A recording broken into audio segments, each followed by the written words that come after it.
Hello, bonjour, good evening, welcome, bienvenue, come on in.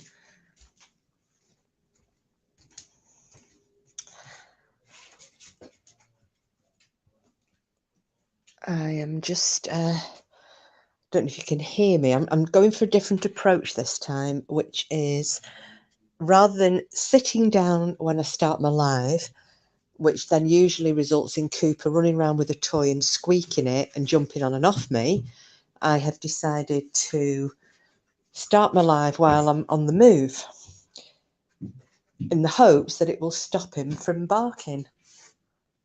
Hi, Danny. Oh, thank you.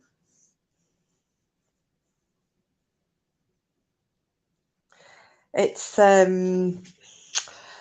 yeah. I hope I do it okay. I'm trying because I hate going off notes, and I've had to keep some notes so I can remember key dates. You know, just in case I need to prick my memory because I've got a bit of brain fog after COVID. So I'm hoping I don't mess it up.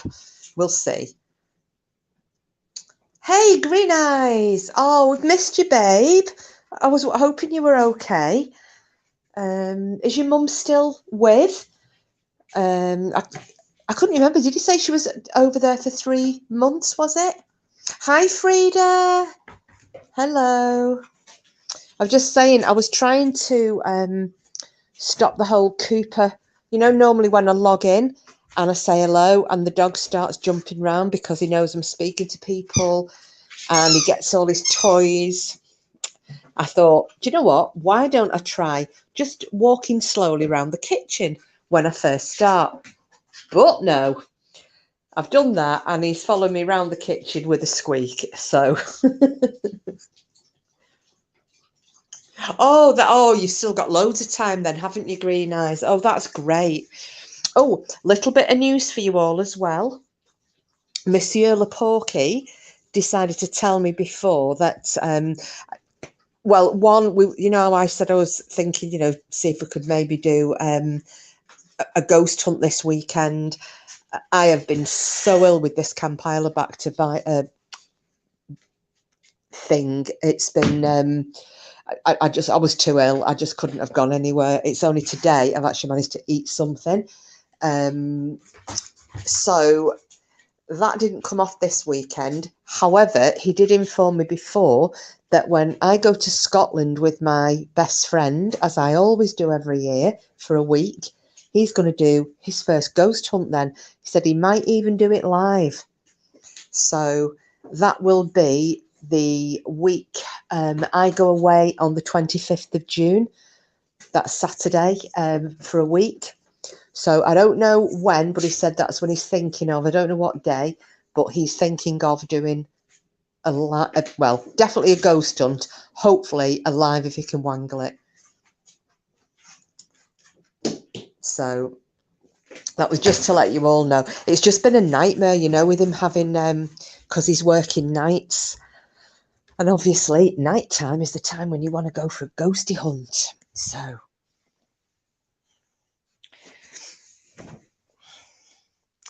Anyway, I've been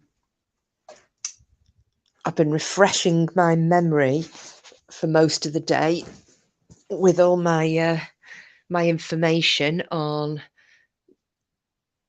Cleveland Street and Walter Sickert. So I'm hoping that I can give you some information that maybe, if not all of you, some of you didn't know. And if I can surprise at least one person, my job on this planet is done.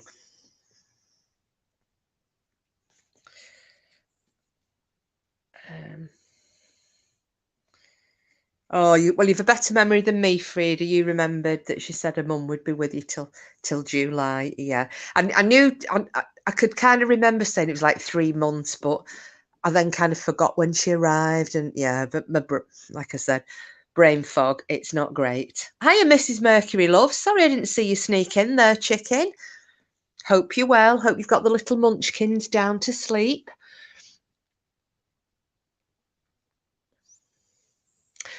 So tonight Oh, it will do. Green eyes fly by. Oh, it always does, though. Well, what do they say? Time flies when you're having fun.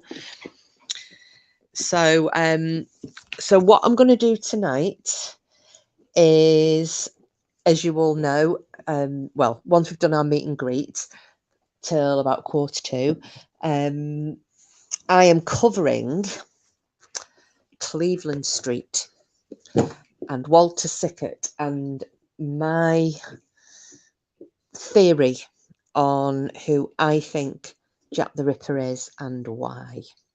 So I hope that you'll find it interesting. It doesn't matter if you agree with me or don't agree with me. We're never ever going to know who Jack the Ripper was. I can say that with, I'm probably 99.9% certain, you know, that we will never know who Jack the Ripper is. So none of us are wrong and none of us are right. We've all got our own opinions, like arseholes. Everybody's got one and they're all different. So I do not mind at all if I, you know, if anybody wants to stop me and disagree with anything I say, it's fine. I like it, you know, I like discussion. And as I said, I am not that arrogant that I cannot be, you know, told a different theory or agree to disagree with somebody. So by all means, chip in if you think I'm chatting shizzle. Hi, Janet. Hi, Kiss and Chat. I'm here, but have no bloody sound. Trying to sort it out. PC playing up. Oh, flipping heck. Hang on. I will just, I'll type to Janet so she knows I've got that one.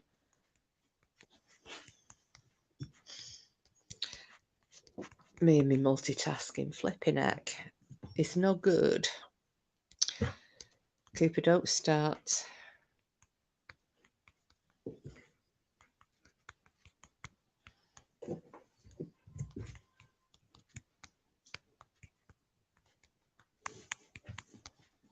There we go.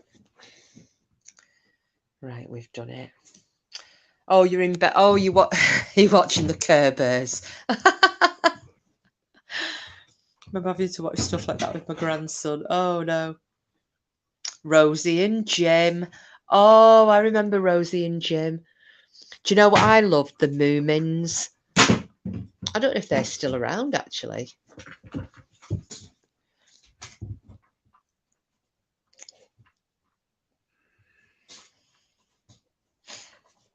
So I get sent to bed every night at 7 p.m. whether been good or bad. There's Rosie and Jim, and then oh, what was the other thing? There was another, because obviously I loved the Moomins, and there was something else I watched as a kid. I cannot remember what it was called. I haven't got a bleeding clue. Terrible memory.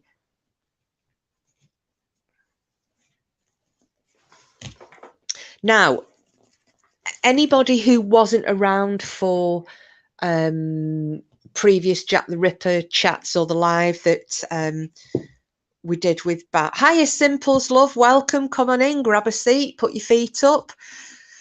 Grab a brew. Light a joint. Whatever is your want. And yeah, and get ready to be hopefully entertained. So yeah, what I was going to do was just start off painting the picture of East End, a bit like I did on BAMS, you know, when I was trying to paint the picture of the East End of London for everybody back in the 1800s. I'm not going to go over the top and spend too long doing it, but just for those people who haven't heard it before, you know, hopefully it'll just give you a little bit of an idea of what life was like in the Ripper era. But yeah, I'll just have 5 more minutes waiting for people to come in and then I shall start. So anybody got any gossip? Anything wonderful happened to anybody? Anybody got anything exciting to talk about? I am thinking that I will possibly do, you know, I was talking about doing a live for oh, sorry, hiccuping, for the Jubilee. I'll possibly, might do a late one on Thursday because Porky's working. I've got child of Porky here while he's doing his nights, and it's the beacon lighting and everything. So I'm going to see it because obviously she's only 12, even though she doesn't look it. But if he's all right with it, I might take her out. We go and watch a beacon and film it and do a little bit of a live or something, then come back here and have a bit of a Platinum Jubilee party. I might get a little bit tiddle. So I don't know if any of you are around, but yeah, that's going to be the plan. Hi, Sid. Hey up, everyone. Thanks for the birthday vid. It was much appreciated, very much. Oh, you're very welcome, Sid. I'm glad you're here because you're actually still going to get sung to.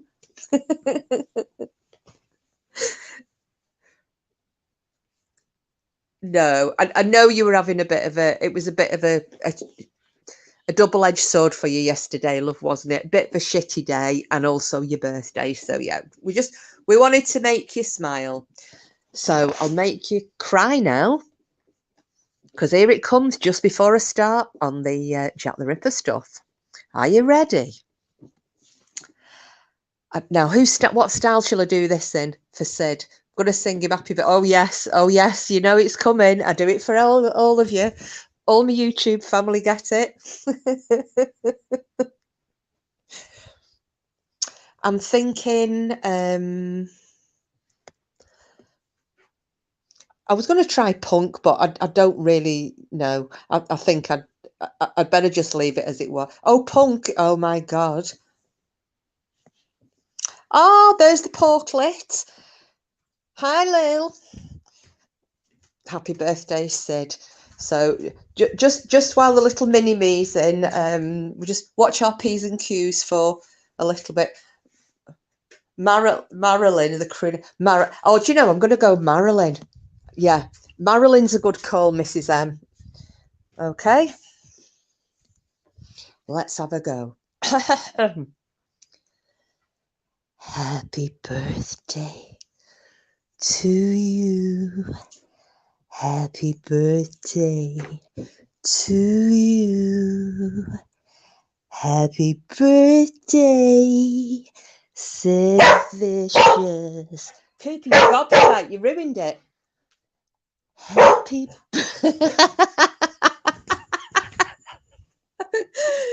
Jesus God Almighty.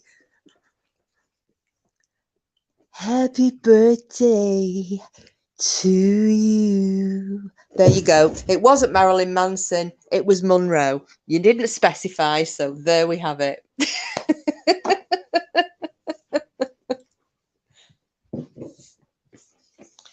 That's actually kind of creepy, and clearly Coops agrees. You're a cheeky little devil.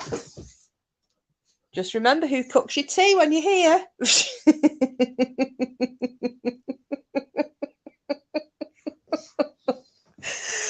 Well, I don't think that Marilyn Monroe, God rest her, is going to be thinking of climbing out of a grave anytime soon to defend her title of sexy singer.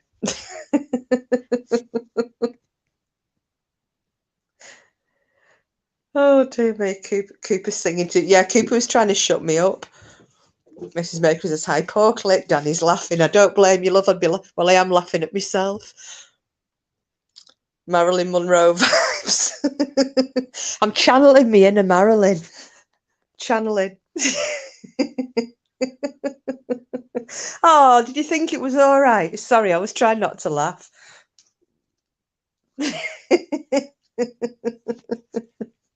Oh, well, there you go. You've had your happy birthday song, but you've had your punk video. So, shall we get into it? What do you all think?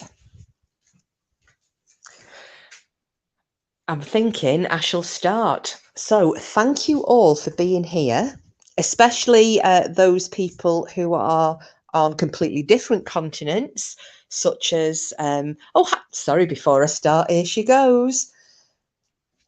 Denny, Julia, Bonnie Scott, Oh, wow, we've got everybody coming in. Hello, hello, hello, wonderful lot. Hello, Kiss Silent Chat. Well, it was a thank you. You're also kind. I love you all. Oh, you're welcome, Sid. For those of you who've just come in, you missed my amazing impersonation of Marilyn Monroe singing for Sid. Honest. It was so bad, Cooper tried to shut me up. Right. So tonight we are covering. Oh, Porky's there. Hello, all. Thought I'd pop in and see Mini Pork before I go to work. She's being a little bit daddy Porky with me. I would let you know. My singing apparently is incredibly creepy. She's your daughter all over. Papa. Okay. All right.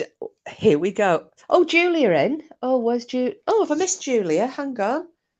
Where are you? Where are you? Oh, yes, there you are. I'm sorry, lovely. Lady Witch, I petition that we now see Kiss with blonde hair and red lipstick.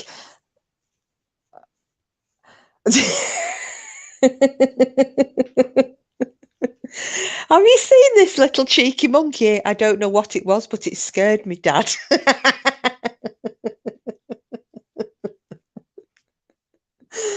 Dear me. No, I don't think you'll ever see me in a Marilyn Monroe get-up, Lady Witch. And welcome, by the way. If you want to drop your link in for the puddy tats while we're doing this one, please feel free, drop it in.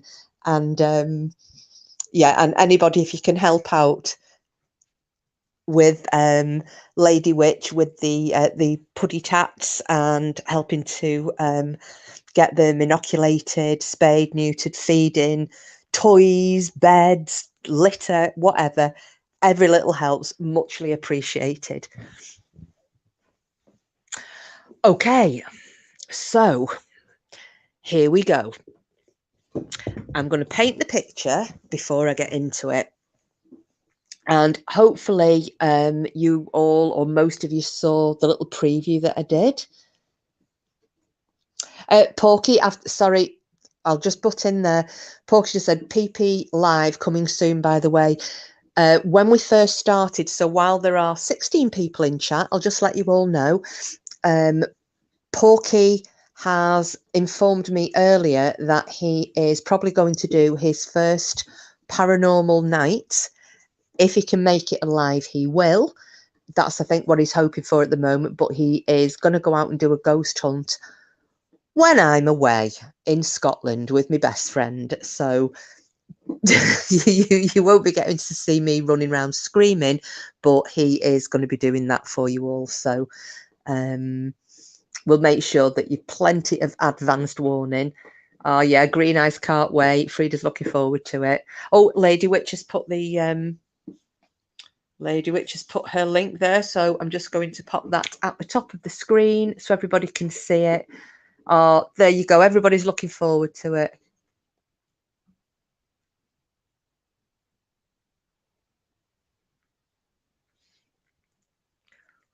What? A ghost hunt?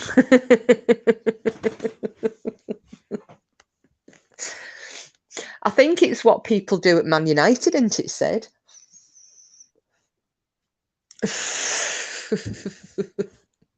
Right, I shall stop chittle-chattling. Welcome, everybody, one and all. Now I've done a meet and greet, we're going to get straight into it. So, as I said tonight, I am going to go over my theory on who I think Jack the Ripper was. And it's quite convoluted. So I'm going to try to make it as interesting and brief as possible. I'm going to try and narrow it all down a little bit. First, I want to paint the picture for those who haven't heard us talking about Jack the Ripper before, or who aren't familiar with Victorian London. Okay, so in the 1800s, London in particular, it was a bit of a powder keg, shall we say. There was a lot of social unrest. Socialism and anarchy were on the rise. There had been a lot of immigration from Eastern Europe, and on the back of that, with the as usually happens in whichever country it's been, Jewish people being chased out of Eastern Europe, and they headed for a country that was welcoming and ended in the UK, or in England to be specific. There were already Jewish communities in London, specifically in the East End, so new arrivals tended to gravitate towards that area.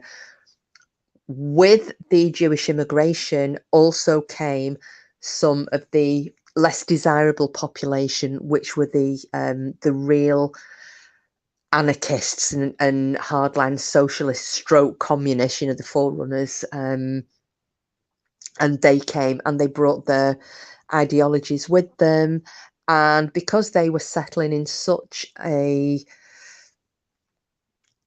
poverty-struck and abysmal place, really, their thoughts and their ideologies caught on, and they became quite popular with the indigenous Londoners.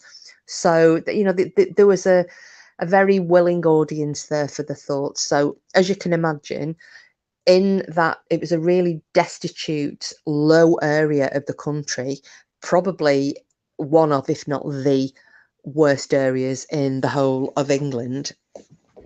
And they're being fed, these people who are dissatisfied, they're poor. It's not unusual for people to be found dead in the street every night. Whether it was dying of starvation, of sickness, of the elements, cold, whatever. People couldn't afford houses. They were selling the children. People were living in workhouses. It was dreadful, and everybody wanted a better life. So this is the 1800s that we are visiting at the moment. Now, probably right down at or towards the bottom of the ladder, unfortunately, were women, because there weren't many opportunities for working class women in England or anywhere else really at that time. Women were going to be, or expected to, marry, produce children, look after a home, die. And there wasn't really much scope outside of that for the working classes.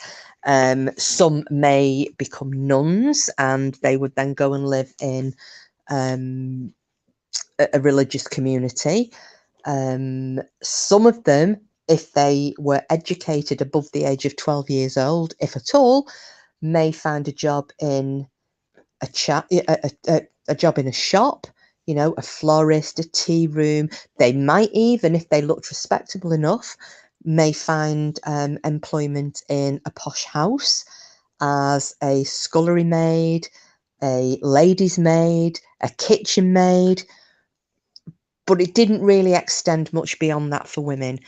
And there were a lot of women vying for not as many jobs. So there were always going to be some who there was nothing there for them. Add to that, there had been various wars going on, fighting for the empire. A lot of men, lives were lost. A lot of women were widowed, women who'd been left behind, widowed with children, who maybe didn't have any family to help them. They'd moved around the country with the husbands if they were in the military, lost contact with family, maybe didn't have any family, and then suddenly find themselves, sometimes at a young age, widowed with 1, 2, 3, maybe even more children, and absolutely no way to support them.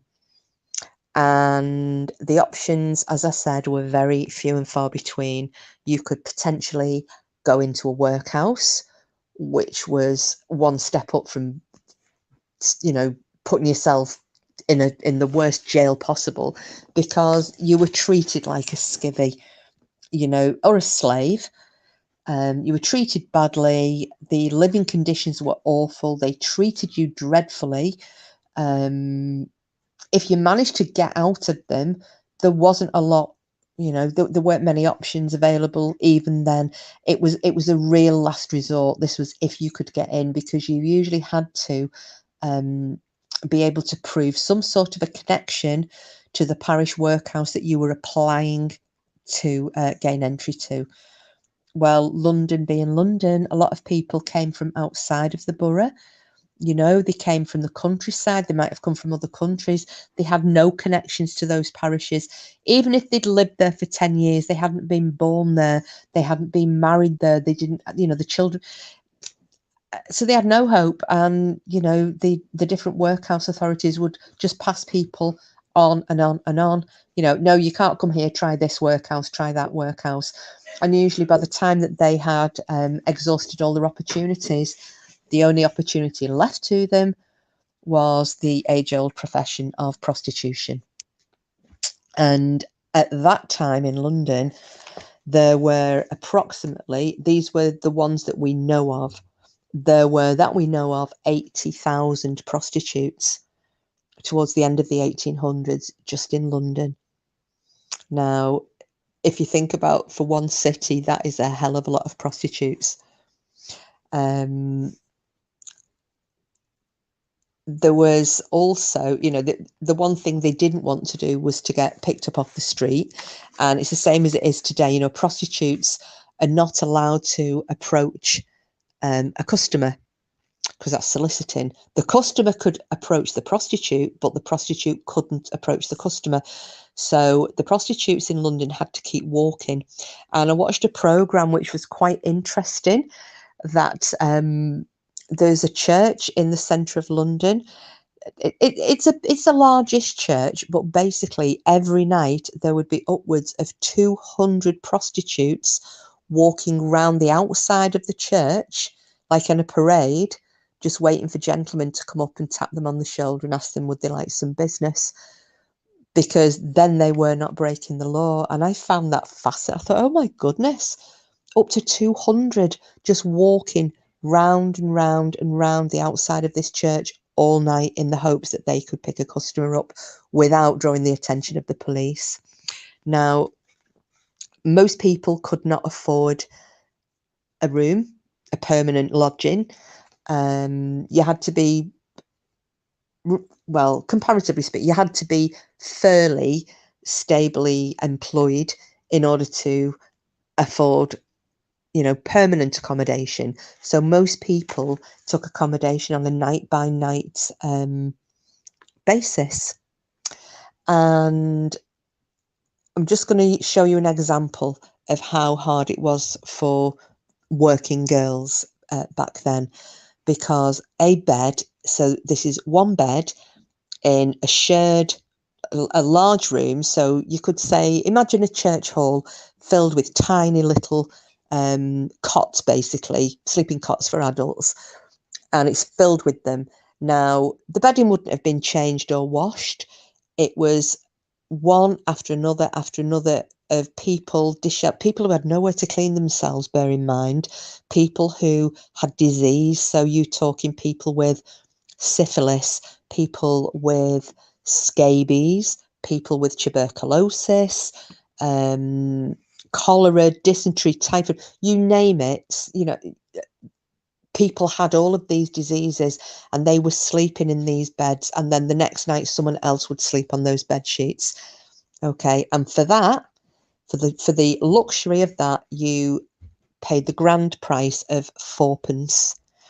Now, to give you an idea, 4p for a bed,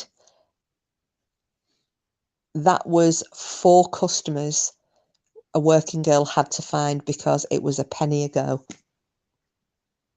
And I'm just going to say it like that while we have if we still have young ears in the chat.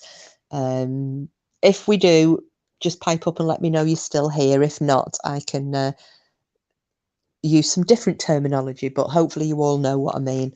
So yeah, 1 penny.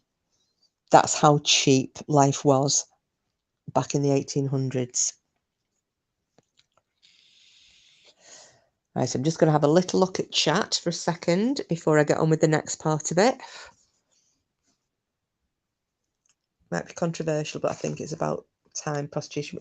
Well, yes, Mrs. Mercury, you know, yes, freed the Netherlands and Germany as well, I think. And at the certain, is it Nevada, Danny, where it's legal?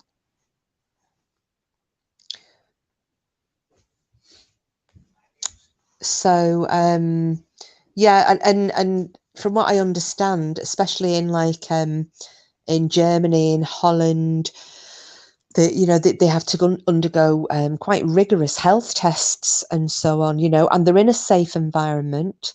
It is, Janet, 1 pence, 1 pence. So in order to get a bed for the night, you had to find a minimum of 4 customers, and that's only your bed. On top of that, you have to eat. You couldn't drink the water because the water was filthy. There were all sorts of bacteria and what have you floating around in it. So most of the working classes drank alcohol because that was safer. You weren't going to risk getting cholera or typhoid. I think it was typhoid, wasn't it? So they stuck to drinking alcohol, and the go-to at that time was gin. And the gin was, it was brewed on site. It was brewed in people's bathrooms. Well, not bathrooms, you know what I mean, in the houses. It was brewed at the back of pubs. It was brewed in upstairs bedrooms. It was like paint stripper, and they didn't drink this by the glass. They used to drink it by the pint. And when they say it was like paint stripper, it actually was, because there were tales about that, some people would use enamel bathtubs to brew this gin up in, make the gin. And it was so strong, the alcohol content, that it would strip the enamel off the insides of the tubs. So if you think about that for a second, and then think what it was doing to the teeth and the mouth and the throats and the stomachs of the people that were drinking this stuff, their innards, but that was the way they escaped.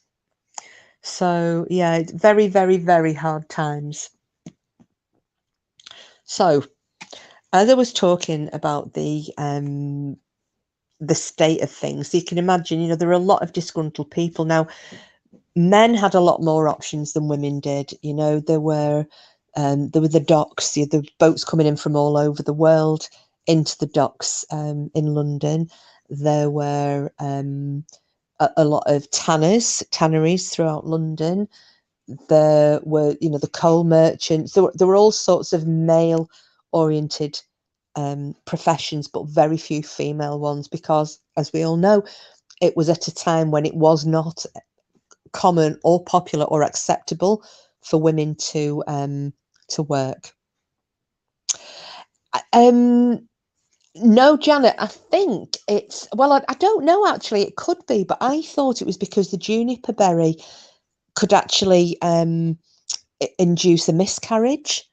And I think that's why, they used to say if a woman found herself in the family way, back in the last century even, 1940s, 1950s, they'd be telling him to drink a good helping of gin. And I think that's where that comes from, Janet. But I stand to be corrected. Simple's green eyes, looking from her, or Eternal if she's in here.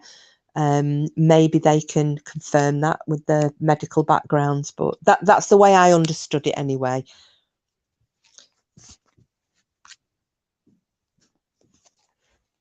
So we've got impoverished citizens of the... All right, Mrs. Mercury. Yeah, that's what I'm thinking. But yeah, I'll just wait for somebody to let me know that was it. So in all of this, you've got the resentment between the classes. You have got a lot of, and rightly so, angry people. They feel like they've been forgotten. With this socialism and rising socialism, there were lots of calls to abolish the monarchy. Queen Victoria, she'd been widowed at this point. She was in permanent mourning. People were dissatisfied with her because, she was this glum, miserable woman in their eyes, dressed in black, who didn't do the things that she used to do.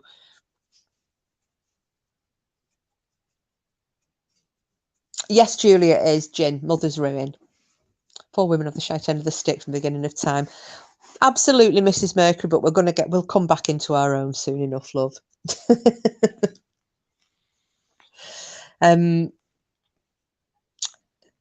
So yes, you've got all of this. People are calling to put the monarchy down. There've been riots throughout London. There'd been riots rampaging through the posh parts of London. The police, there were all sorts. I think it was the Bloody Sunday riots in the central London. It was just absolutely dreadful. And people were very, very upset. And the monarchy was kind of teetering on a knife edge. Just bear with me 1 second. Sorry, the dog has decided now he's going to try and... Cooper, come on. I need to concentrate. Good boy. And that was it, Mrs. Mercury, Viva la Revolution. But the problem was, it wasn't just about the monarchy. People were resentful because of the number of immigrants that were coming in. And mainly, as I said before, it was the Jewish community. There were lots of people. And as I've said when we've discussed this before, it wasn't really down to the religion. It was just the fact that because of the religion, they dressed differently. They spoke differently. Their customs were different. Because they were different, they stood out. Because there were people coming from Ireland, they talked slightly differently. Yes, for the most part, they were Catholic, which Catholicism was still a... Hang on, sorry. The dog is just deciding he wants to walk in front of me all the time. Catholicism was not an acceptable religion. Okay. Just 1 second, guys. 1 second.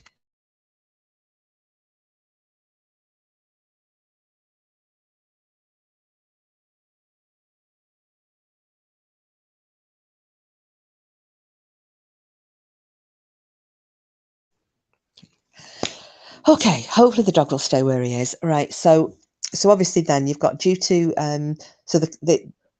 even though the religion was different, the Irish were accepted to a certain degree. The Italians were accepted to a certain degree. The French were, however, the Jews weren't. They dressed completely differently. They dressed in black. They had these curls. There was still a lot of misguided hatred because they were still called Christ killers, so there was all of this, and people were like, why are they coming in here? So they're annoyed with the government, they're annoyed with the monarchy, they're angry.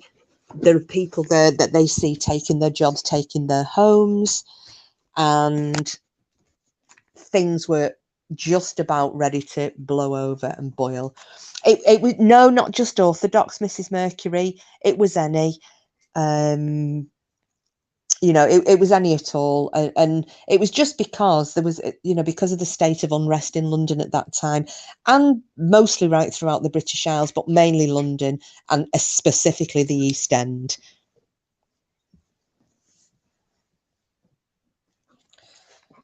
So I'm sorry, the dog is now bringing me toys just when I really have to concentrate. I'm wondering whether to have a little musical interlude just for a couple of minutes, if anybody wants to ask any questions until the dog has stopped bringing me his toy. Bringing you a lookalike. Yeah, he's got a squeaky cabbage, and Porky's just said it's my lookalike. Yeah, I said it's. Well, Porky's just sitting on the sofa. Did you hear happy birthday to Sid? Unfortunately, I did. Did Happy you? birthday, Sid. Sid thought it were brilliant. Sid's been on the piss all week. Okay.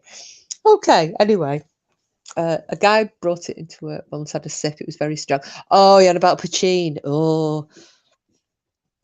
Well, I told you all, didn't I? I brought some home from the south of Ireland. We'd been to the to Knock and brought had a great big statue of the Virgin Mary filled with holy water that I tipped down the sink and filled it up with poutine so I could get it back through customs. Yeah. And then when my nan found out, she was like, you get round to the I had to go to confession, which I did, and I'm confessing it.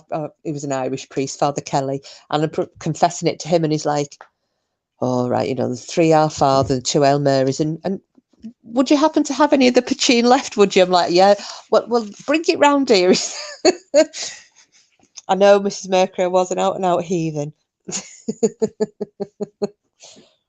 Right, so got a bit of the background. Are you all happy with that? Are you happy for me to move on? Are you going now? Bye-bye. Everybody say bye to Porky. Bye, Felicia's. See you in the morning, babe. Oh, you've got a little you've got a little present in your bag. Yeah, I've seen the cookies. All right. See you at lunchtime. All right. I don't think she's still here. Everybody's saying bye. Bye, bye, bye, bye. Oh, no, she is there. Carl. See you at lunchtime, Lammy. He'll see you at lunchtime. And I've just told him you said bye. Okie dokie. Lady Witch says good night. Right, I think that's our little interlude. The dog only got excited when Porky came in and sat next to me on the sofa. It's really difficult when I was trying to concentrate because the dog's trying to walk all over my feet and then bring me his toy. And it's not his fault. You're a good boy, aren't you? You're a good boy. Okay. Right. Porky's just left. The dog's lying down. Let's see how long he stays lying down for. And I'm going to get on with this. Right. We're going to go to 1884. Now, obviously with my title, but hopefully a lot of you will have heard before of the, and I'm going to say English in inverted commas, artist Walter Sickert. Very prolific artist, very famous, probably the most famous English artist around the First World War time. I think he died in the 1940s, but yeah, he was definitely around, during the First World War. He was too old to have been conscripted, and instead he painted about the war, amongst other things. Now, Walter came from a long line of painters. His father and grandfather had both been painters with or in the royal court of Denmark. That the Sickert family were well known in the Danish court. Now, fast forward, as I said, to 1884, and you've not heard of him, Julia. He trained with the famous artist Whistler, who hopefully you will have heard of. But yeah, his paintings are they're an acquired taste, shall we say, but I'll talk more about those later on. Now, as you may or may not know, so Queen Victoria is sitting on the throne.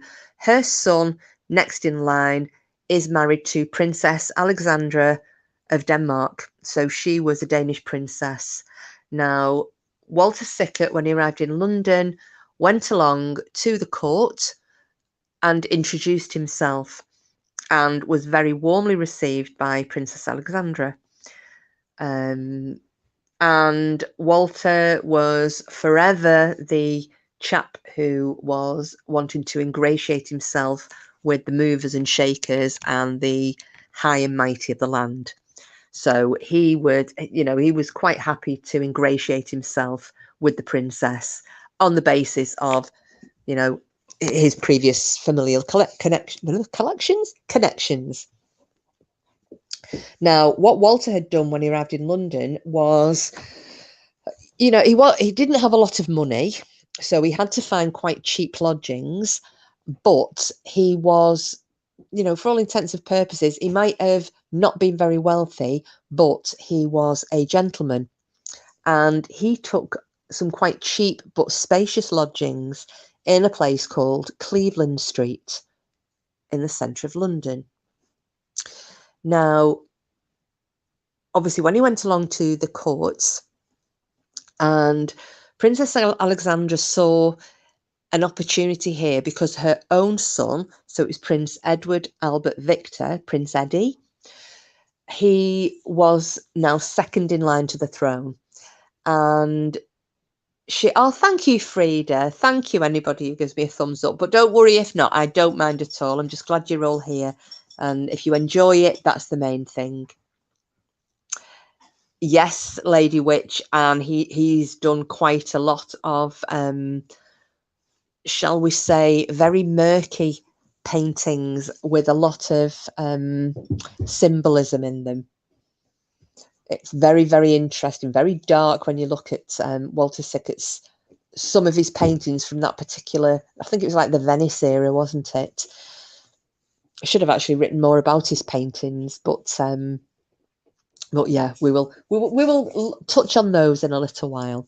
So Princess Alexandra, she saw an opportunity there because her own son, she wanted him to get a taste of the artistic lifestyle, because although she'd grown up in the Danish royal court, Danish royal life compared to English royal life, they were quite different.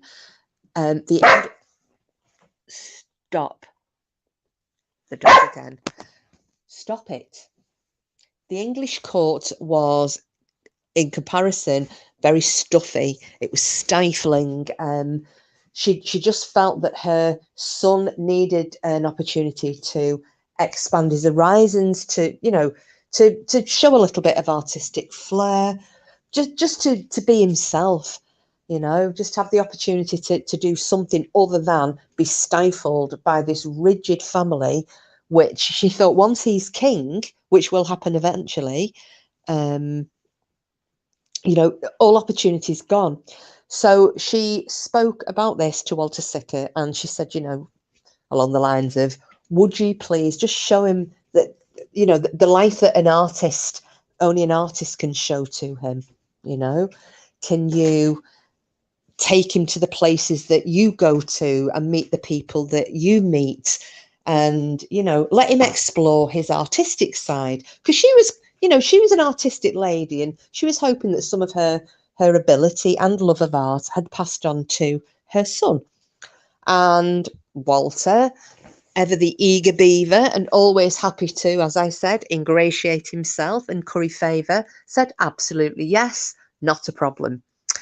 And so Prince Eddie began to visit Walter Sickert in his Cleveland Street lodgings under the guise of his younger brother, Albert, and he was masquerading as Albert Sickert.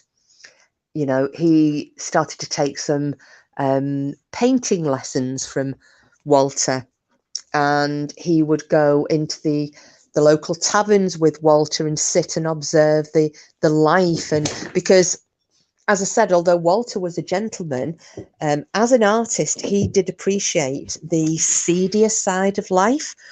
He would pick up local prostitutes to use as his artist models. He didn't go looking for the most beautiful of women. He wanted these women to look like life had actually had a good hold on them.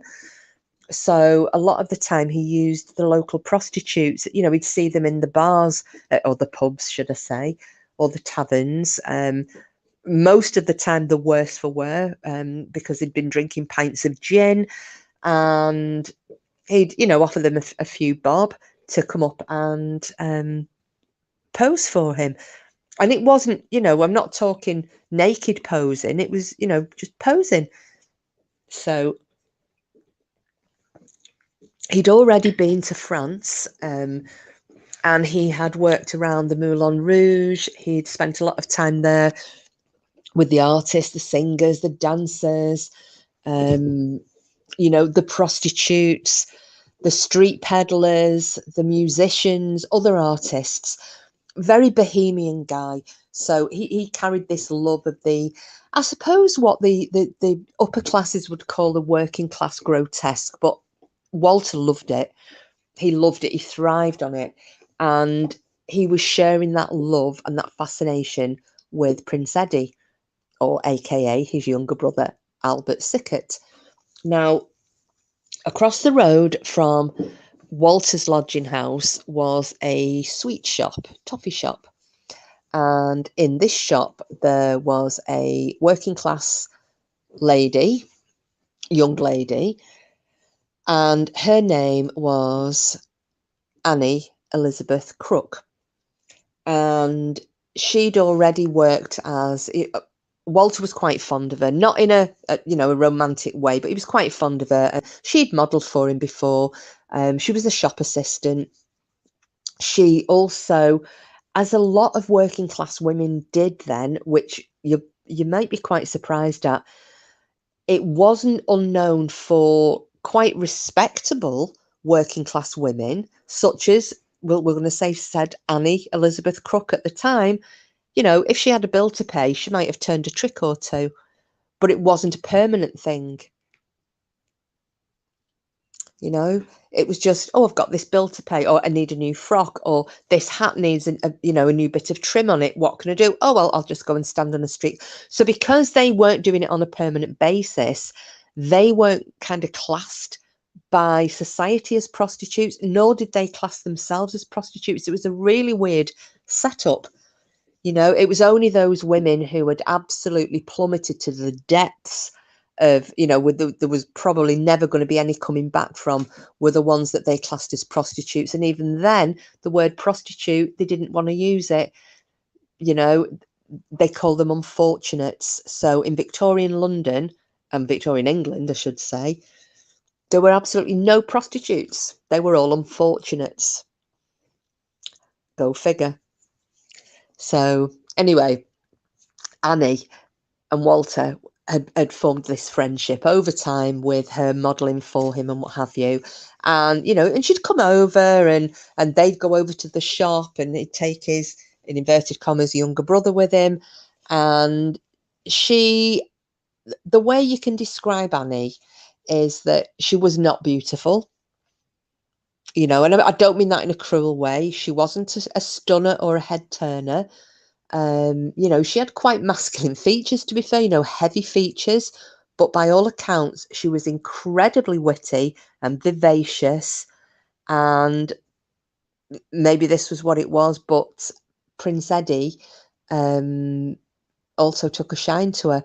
And there was something about her, no idea what, but something about her reminded him of his mother.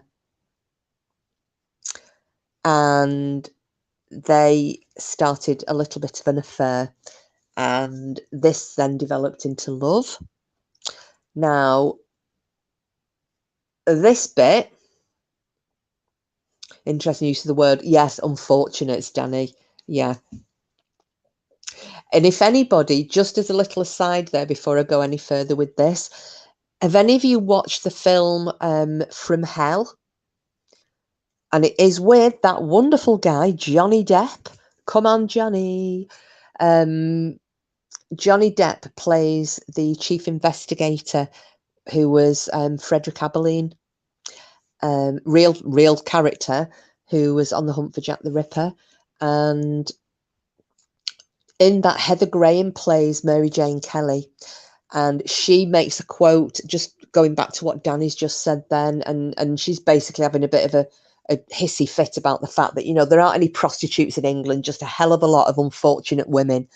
And, you know, she kind of spits it out. Yes, Bonnie Scott, I love him as well. God bless him and save him.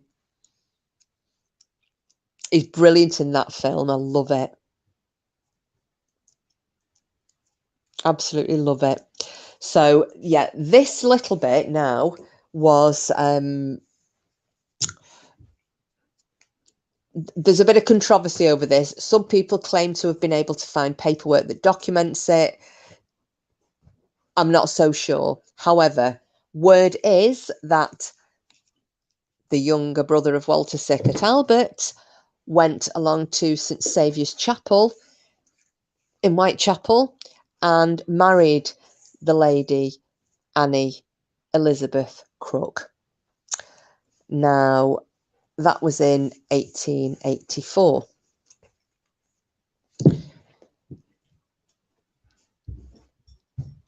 Or actually, it was 1884 that he met her. They got married in 1885. However, 1885, prior to the marriage, this was, as I said before, on the 18th of April of 1885, Annie Elizabeth Crook went along and she was a patient at Marylebone Workhouse, where she gave birth to luckily a healthy baby girl who she called Alice Margaret Crook. And not long after that, she then married the apparent child's father, who was also known as Albert Sickert. Now, for that wedding, there were two witnesses. The first witness was Walter Sickert. The other witness was a former artist model of Walter Sickert who had been employed to act as a nanny for the baby. And while, the child's mother worked and while the child's father was away on, these were classed as business trips. And I'm presuming this was when he had to go back to the palace. So, sorry, the dog is now bringing me his toy. Come on, we're talking about Jack the Ripper. And this young lady had, when Walter Sickert went over to France to, spend time at the Moulin Rouge and painting and living in those, very bohemian areas of Paris, he took this young lady with him, this artist model, and she wasn't a prostitute at that time. This lady, she was just a young girl, very vivacious. She was only in her late teens, I think, at the time, or very early 20s. Very vivacious young girl, full of life, turned a lot of heads, and she went as his guest over to Paris. And she was so enamored with the lifestyle and the way they spoke and the dress and just the complete difference that she then started to change her name. Now, prior to going to France, her name was Mary Jane Kelly. Hopefully that'll ring a bell with some of you. On her return from France, she wanted to be known as Marie Jeannette. So you will get variations of that name, either Mary Jane Kelly or Marie Kelly or Marie Jeannette Kelly.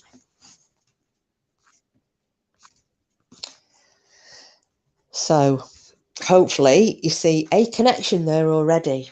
And these are what I'm wanting to talk about tonight. So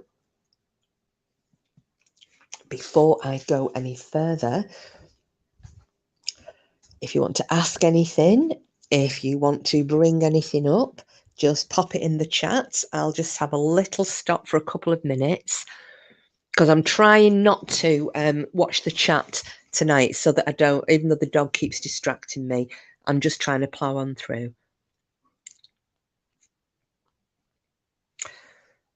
So I'll just go back over. As I said, anything at all, pop it in the chat. If not, I shall carry on.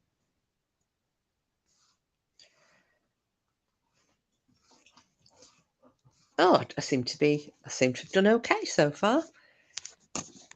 Caught up and not missed anything brilliant. Now, Cleveland Street, do you think Mary Jane was killed to shut up? Well, Janet, I'm going to get to that bit very shortly.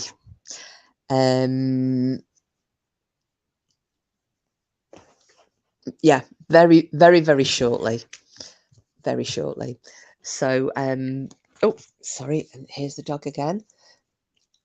Go on, go away. Never get to bed. No, it's fine, Janice. It's absolutely fine. It's absolutely fine.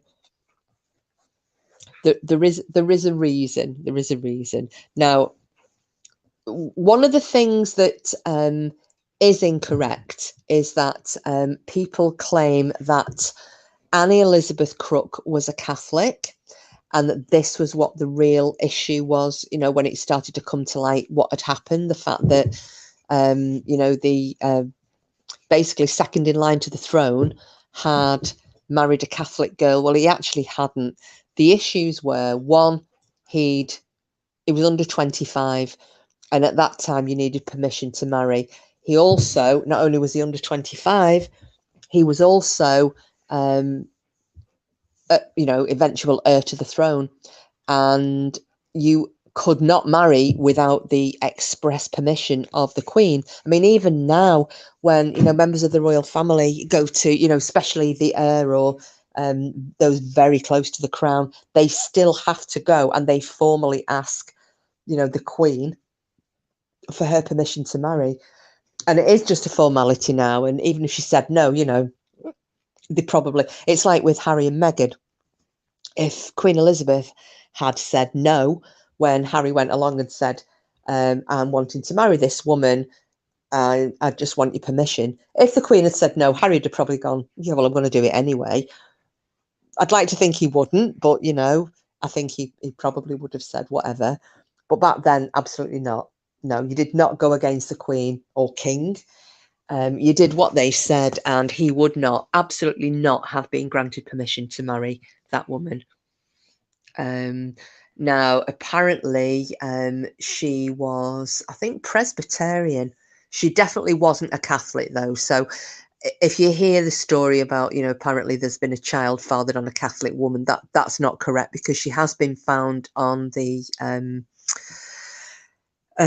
census records, and it does give her family history. So no, she definitely wasn't a Catholic.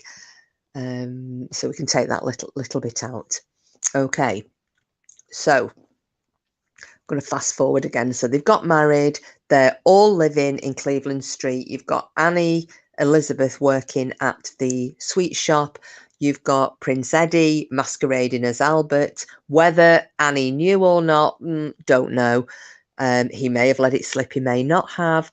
But he is coming and going because, you know, when he's having to go back to the palace, he's telling her and everybody else that he's going on trips, you know, to either to paint or to, you know, look for work or what have you. This is what he does.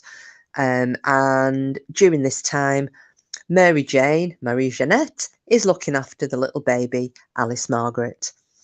Okay. And then people got wind of, because people talk, don't they, over a glass of gin. And who's to say somebody didn't look at him, at you know, Prince Eddie, and go, doesn't he look like the prince? And he talks awfully posh. He doesn't sound anything like Walter, does he? They talk completely differently. They don't even look alike, you know. Or, you know, Mary Jane, had she got a loose tongue? Who can say? But people got wind of what had happened.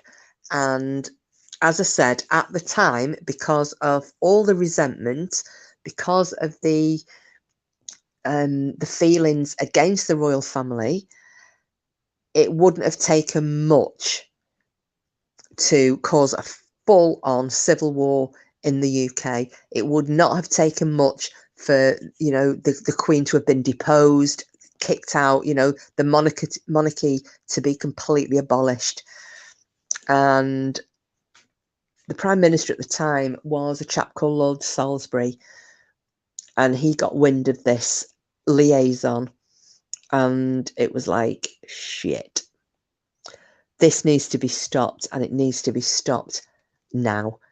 This has got to be hushed up, because it will bring the monarchy rattling down round our feet if this ever gets out that he has been, having a liaison with a working class woman and fathered a child. Not only that, but he's also married her, even though it's under a false name. He's still married her. This cannot come to light. It needs finishing. And so a plan was hatched.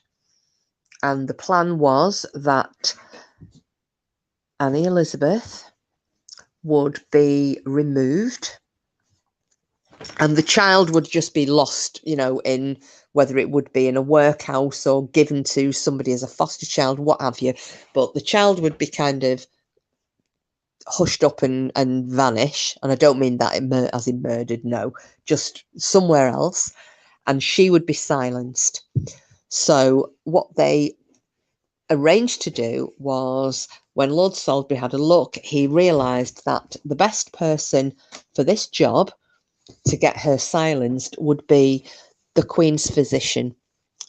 And the Queen's physician at the time, or rather he just retired, was a gentleman called Sir William Withigull. Now, he'd had a stroke, a mild stroke, but he'd had a stroke, and so he'd given up, I think he was, he kind of held this honorary title as Queen's physician, but it was more of a title now rather than a hands-on role. And his own son-in-law was kind of acting as the Queen's, working physician, but she had a lot of respect for Sir William Withigull. And so, he was still called upon for certain things. The Queen didn't want anybody else but Sir William. So Lord Salisbury realised that he would be the best person for the job.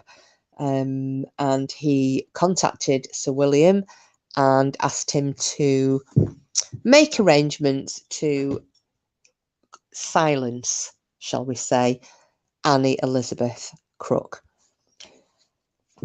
Now, if you remember the other day when I was talking about Cleveland Street and the fact that there was a bawdy house there, brothel, male brothel,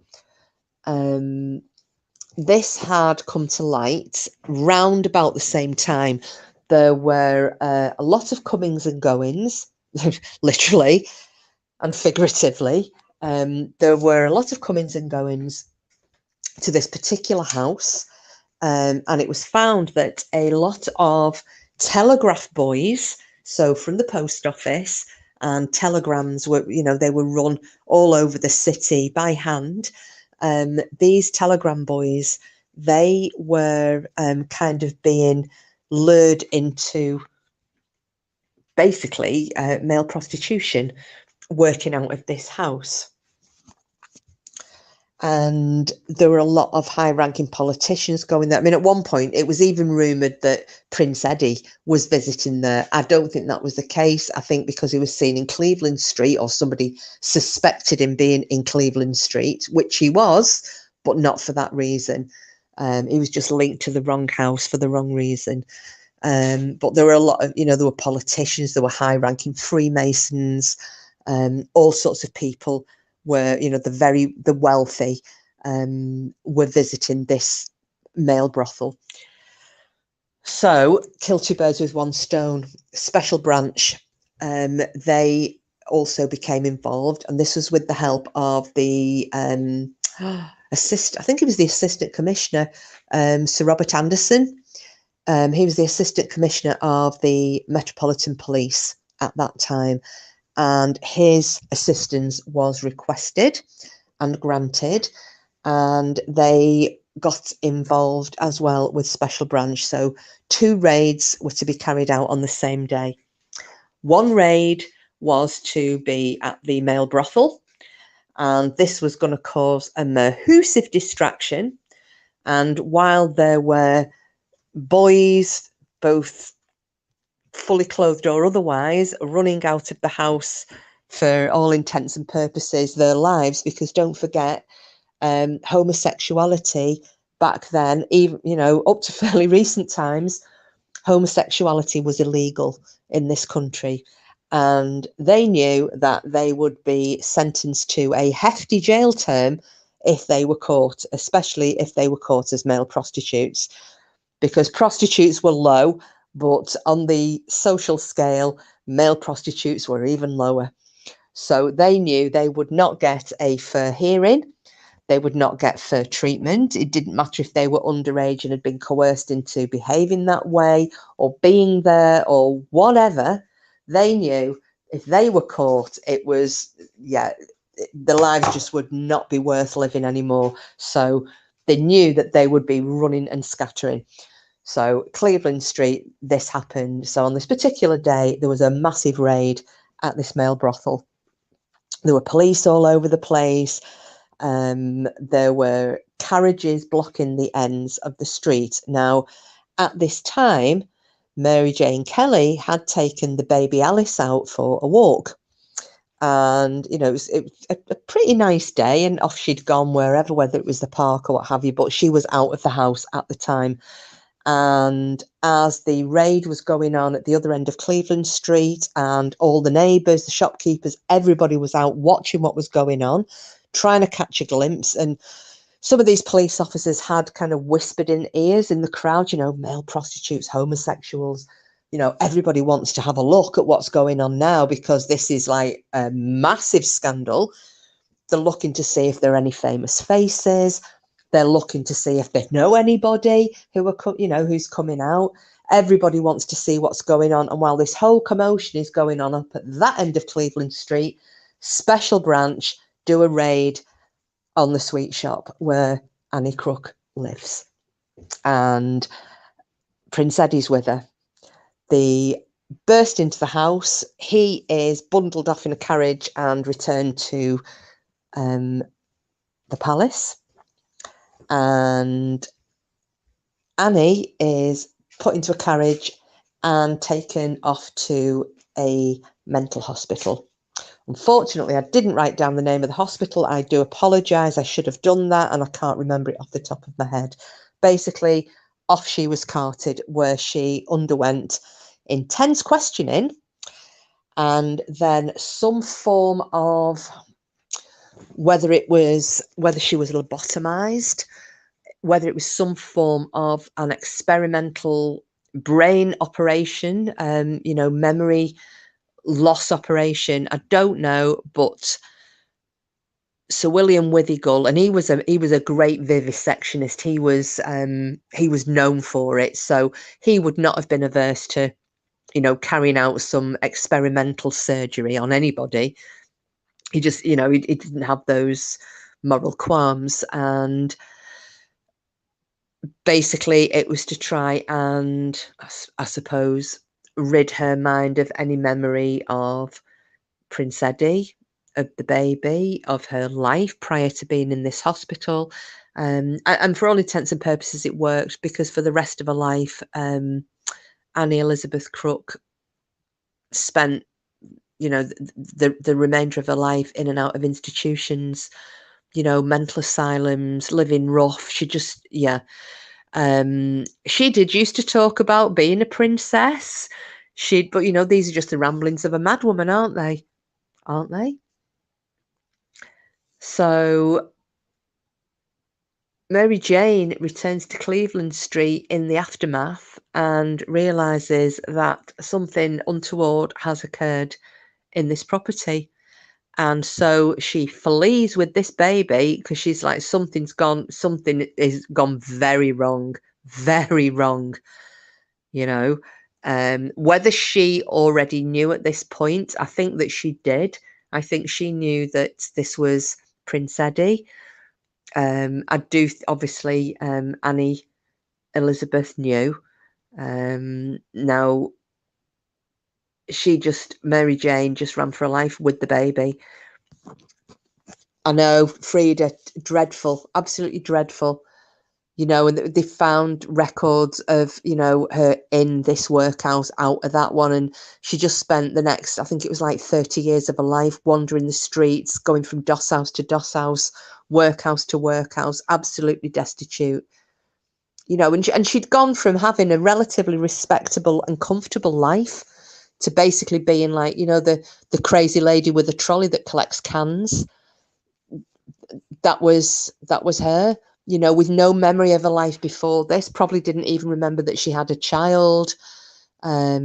Just absolutely, really terrible. So Mary Kelly took the baby and she fled to the one place that she thought, here I'll be safe, no one's going to find us here. And she fled to the East End of London. She went to Whitechapel. And she got lost in Whitechapel with this baby, you know, because there were so many people coming in from different countries. It was a constant ebb and flow of people in and out of Whitechapel. People, you didn't know people, you know, half the time you might know one other person in the same building as you. And that was it. You didn't get to know your neighbours. It was very rare, very rare, you know, unless you were a shopkeeper. But apart from that, it was a very rare state of affairs. So she off she went there, and having no other way to support herself, she had to then turn to prostitution, as so many other people do. So that's what she began to do. And she did get in touch with Walter Sickert and let him know that she had this baby, and arranged for the baby to be returned and handed to Walter. And then she went back to the east to Whitechapel and just vanished amongst the other prostitutes and the other dregs of society, really. Now, it is Mrs. Mercury. It's terribly sad. It's terribly sad. Now, apparently, and I'll tell you where all this comes from in a second, so bear with me. Sorry, can I just check? Are you all following this okay? Yes, Janet. I think it was, because you kind of let people know then that, you know, she's still in the vicinity as well. Not just for the baby's sake, I mean for her own.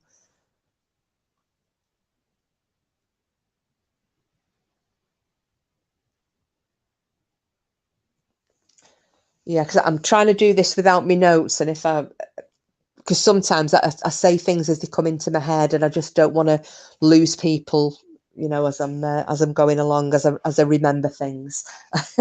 Oh, thanks, Mrs. Mercury. Thanks, Green Eyes. Yes, she did, Janet. Totally signed her own death warrant, but she signed it even better because obviously she is mixing with some real. She was the youngest, because the women that she was mixing with, they were a lot older than her. You know, you were oh, thank you, Sid. Thanks, Danny. Brilliant. These prostitutes that she fell in with were a lot older than her. You know, they were like in the late 40s for the most part. Real hardened women, and very, you know, they were all heavy drinkers. You know, as I said before, this is pints of gin for breakfast, pints of gin for lunch, pints of gin for the dinner. And, you know, if there was anything left over, we'll have a bed for the night. But if not, well, whatever, we'll just keep drinking on through. Yeah, Frida, that's a really good point, that, Frida. If we'd been born in those times, goodness knows how we would have ended up. I know, it doesn't bear thinking about, does it? Doesn't bear thinking about. And actually, that reminds me, do you remember when I was telling you all about my great grandparents, the story from when they came over from Ireland? I'm not going to go through it now, but if you remember, that was a bit of an upstairs downstairs thing. And yeah, it could have very easily ended up that way for her as well. You'd been a destitute, unfortunate, most definitely. Yeah, I think most of us probably would, Mrs. Mercury. Most of us probably would. And it's so frightening, isn't it? Terribly frightening. You know, there's not enough work to go round. You're not entitled to an education. There's no women's rights at that point. You know, we have no rights.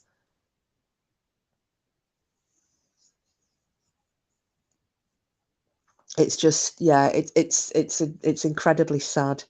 So with the women that she's associating with, as I said, they're very, very low prostitutes. You know, they're a different grade of prostitute.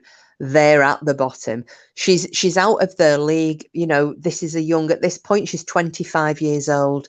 She's attractive. She's vivacious. People like her. You know, she's had a relationship going on with Joe Barnett on and off.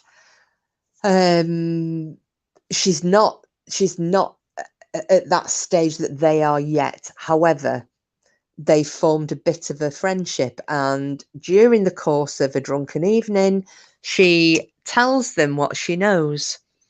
Now, we don't know who it was, but one of them made the decision to blab about it, as in talking rather loudly about going to the newspapers with this story. Now, I have got no doubt whatsoever that if nothing had been said, and the author Stephen Knight is, you know, the same opinion, if Mary Kelly had said nothing to anybody, things would have just, they'd have been let lie. They'd have just been let lie. But she didn't. And this could not be allowed to go unanswered, because they started having a conversation about blackmailing. You know, let's go to the papers first off, and then it was, right, why don't we approach whoever? And I don't know who. I don't know whether it was a letter to the you know, to the palace, whether it was a letter to the Prime Minister, whether it was a letter to the police, whether it was a letter to Walter Sickert even. I don't know. But the decision was made, because we're all skint, let's make a blackmail attempt that if you want us to keep quiet about what went on, about what you did to Annie Elizabeth, about the baby, about the secret marriage, about who he really was, if you don't want us to say anything, then you give us, and it was a paltry sum as well. It wasn't even mega bucks. It was a pittance they asked for, but asked for it they did. And in doing that, this is then what triggered the next chain of events. So, as Lord Salisbury had already approached Sir William Withy Gull about Annie Elizabeth Crook and to silence her, he was approached again about these other women. So he was asked, can you do the same thing? I don't think under any circumstances Lord Salisbury expected or wanted Sir William Withy Gull to go out and start to murder people. That was a decision that came from him. It wasn't a decision that came from Lord Salisbury. It wasn't a decision that came from Sir Robert Anderson. You know, and he was involved as well. And the other side of it was, these were all high-ranking Masons. You know, Sir William Withy Gull was a Mason, Lord Salisbury was a Mason, Sir Robert Anderson was a Mason. You know, the prince, it went on and on and on and on. They all were linked through the Masons. Don't forget that. Don't ever forget that. So this wasn't a decision that was made by Lord Salisbury. I don't think that for a second. I think Sir William Withy Gull wasn't quite right in the head following, you know, the stroke that he'd had. I think that had knocked something a little bit loose back then. Maybe that is that the only reason that he decided to do this? I don't know. I don't think it helped, but he might have always had it in him. We know that he had no qualms about animal experimentation. He could be dreadfully cruel when he wanted to be. So maybe he just had it in him all along. I don't know. We'll never know. However, he said, yes, I will do it. And he made the singular decision to kill these women.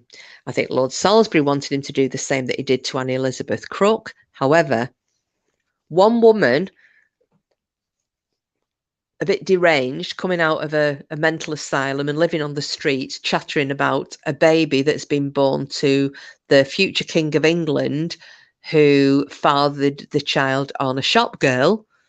That's just the rantings of a mad woman. If you've got 5 women, mad women, in the same city, all coming out with the same story, that is then going to cause a few heads to turn. So in whichever universe he was living in his head, he decided the best way to do this is to just eliminate them completely. And so it began. Now, Sir William didn't do this on his own. He was not unaided. He had the help of, well, he had the help of a hackney carriage driver. Hackney carriage were the old horse-drawn cabs of London, and his name was John Netley. And John Netley was not a particularly likeable chap. He was another one who wanted to ingratiate himself.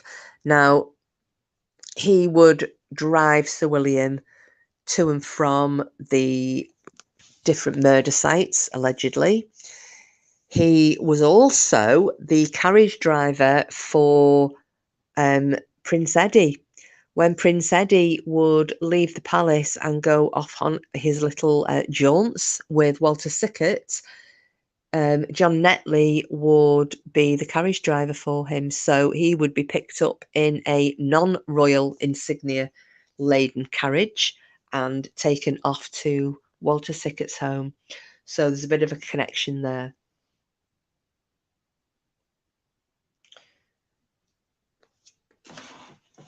What do you think of that so far? Do you think it's sounding a little bit of an exaggeration?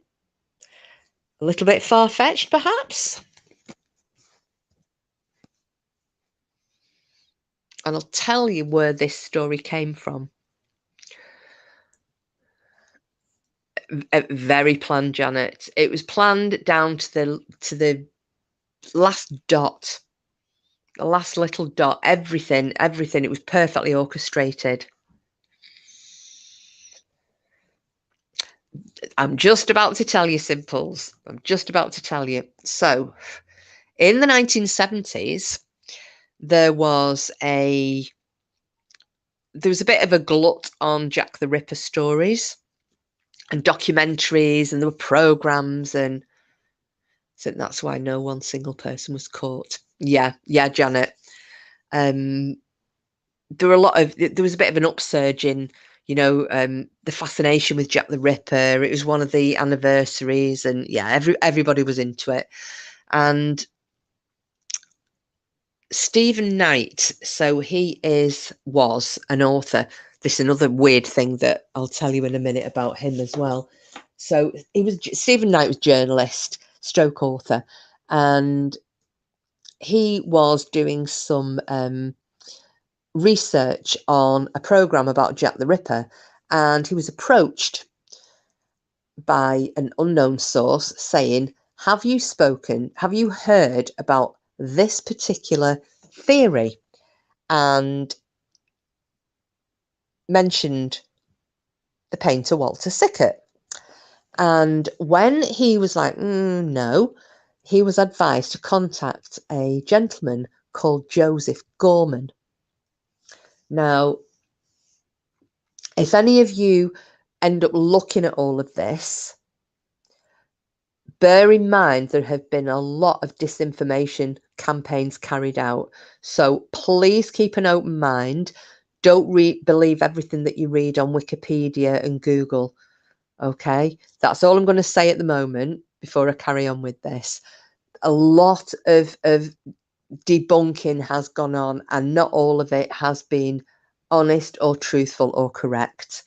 It has been for a reason, which we know goes on. So that's what I'm going to say now. Okay. So Stephen Knight, the journalist,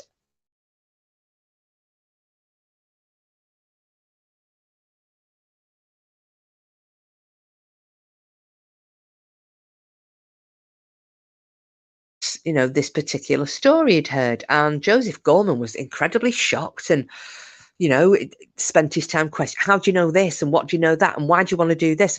And he seemed very on edge, very defensive, wanting to know how Stephen had found this stuff out, where he got the information from, what he intended to do with it. And Stephen was like, something's not right here. So they made they made an arrangement to meet again a few days later. Now, this time they met in a cafe. So they met on neutral ground, and Stephen went along to interview Joseph Gorman. Joseph Gorman turned out to actually also go by the name Joseph Sickert, and he was the illegitimate son of Walter Sickert.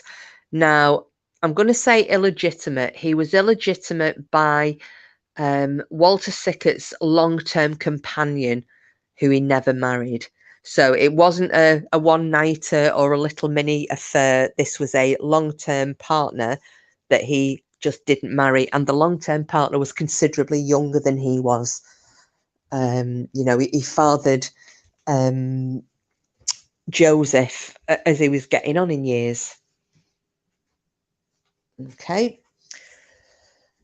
And when the story was told to Stephen Knight, and there were a lot of, he was given names, addresses, times, places, and Stephen being a journalist, and he had a good bank of researchers with him, they corroborated every bit of information, apart from the only thing they got wrong in all of this was that Annie Elizabeth Crook was a Catholic. She wasn't.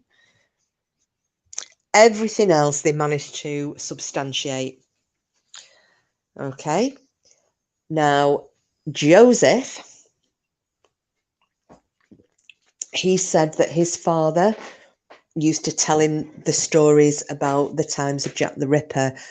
He told him that, this had been because of blackmail plot, that the only reason that these women were targeted was because it was going to put the whole of the monarchy in jeopardy. And it was for no other reason than that. And when he was asked about who who Jack the Ripper was, and this is when Walter said, well, it wasn't just one, it was three people. It was Sir William Withygull, it was John Netley, and it was also Sir Robert Anderson, who was the Assistant Commissioner of the Metropolitan Police. Now, Stephen Knight was a little bit, really? And that was the only thing that he was unsure about. So he checked and double checked, and he went back over his notes and he listened to his recordings, and he went over some of the evidence, and he came up with his own theory. And this was because back at the time, now he doesn't think that the third person had anything to actually, ever actually did any hands-on murder. He believes that 4 of the 5 victims were killed by Sir William Withygull. He thinks that Liz Stride was actually killed by John Netley. If you remember, Liz Stride was the night of the double event, and she only had her throat cut.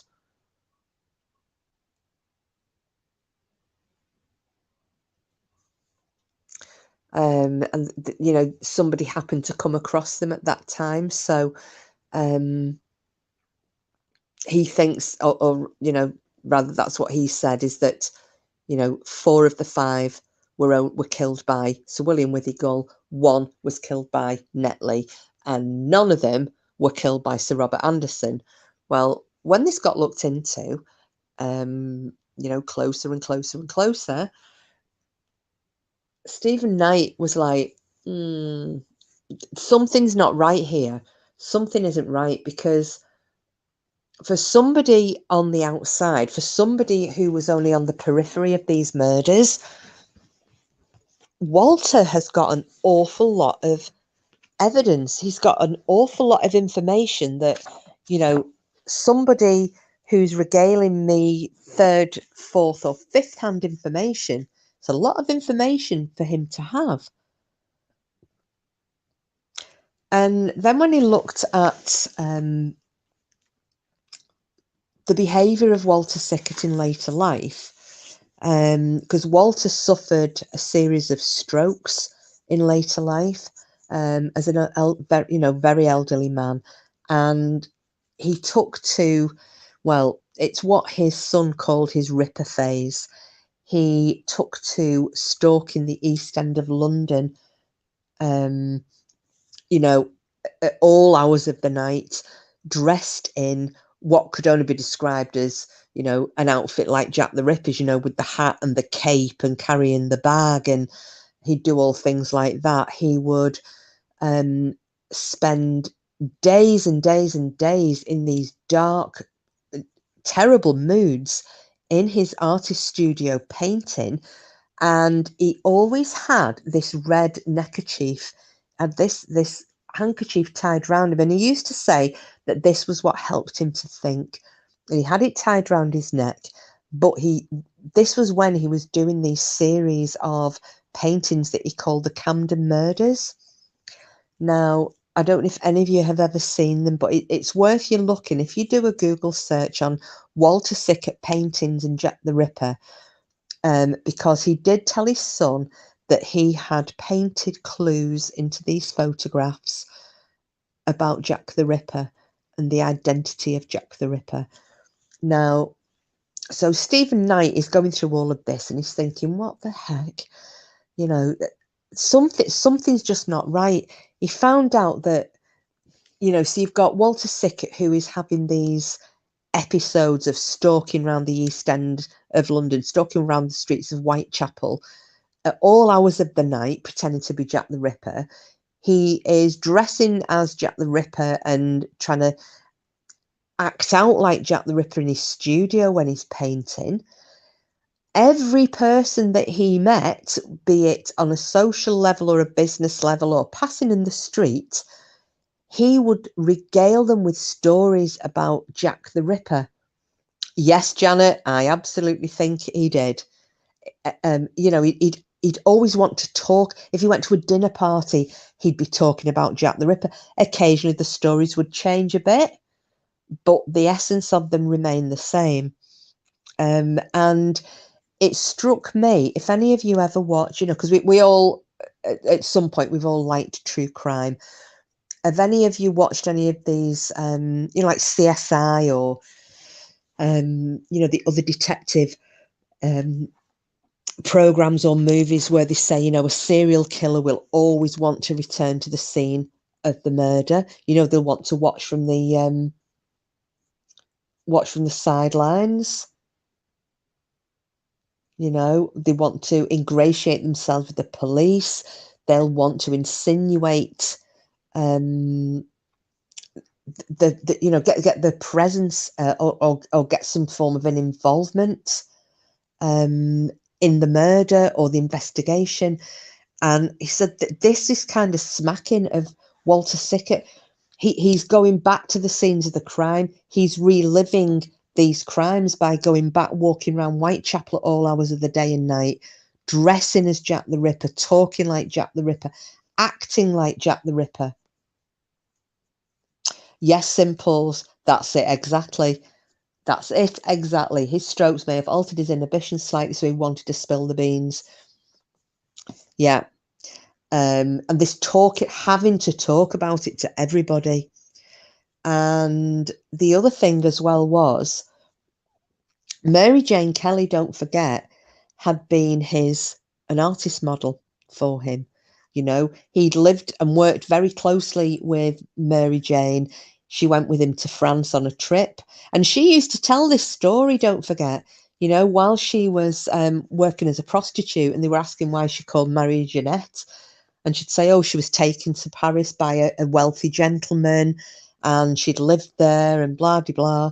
And they presumed she'd been taken along, you know, as a mistress, not for a second expecting that she was taken along, you know, purely on a platonic basis. as the companion of a painter because she was an artist model for him. So this is where that comes in. She had this absolute fascination with France. This drew from that trip she made with Walter Sickert. He'd spent a lot of time with her. Now, Sir William Withy Gull, he didn't have a clue what she looked like. They didn't, people of that class, you didn't have your photograph taken. You couldn't afford to have a portrait painted of you. Most people in that area didn't know people by name. You'd know each other by nicknames. It's like Liz Stride. She wasn't known as Liz Stride. She was called Long Liz. Catherine Eddowes. She wasn't known as Catherine Eddowes. She was also called, she had an alias, which was Mary Kelly. But the middle name was different. It's just gone out of my head. So whereas our Mary Kelly was Mary Jane, Catherine Eddowes was also known as, it might have been Mary Kate Kelly, but basically she was known as Mary Kelly. There's a theory that she was actually killed by accident because of the name. They thought that she was Mary Jane because they didn't know what she looked like. Who knew what she looked like? Walter Sickert. Luckily, Walter Sickert was an artist. Luckily, he could paint a likeness. Now, he's got... there weren't, Julia. However, in later life, if you look at... There is a painting, if you want to look it up, and it's got two titles. It's called Blackmail or Mrs... I think it's called Mrs. Barrett, is it? Someone will have to check that one out. But basically, do you remember me saying that Mary Jane Kelly had a kind of a common law husband, boyfriend, living partner, whatever, Joseph Barnett? He was also, sometimes it was mispronounced as Barrett. So Joseph Barrett or Joseph Barnett. And he did this painting of what looks apparently very much like Mary Jane Kelly. That there have been a couple of likenesses of Mary Jane. And it's been said that the Mrs. Barrett or Blackmail is a picture of her. As I said, done many, many years later. But why call that picture Mrs. Barrett or Blackmail? And it's got this picture of a woman looking incredibly like Mary Jane Kelly.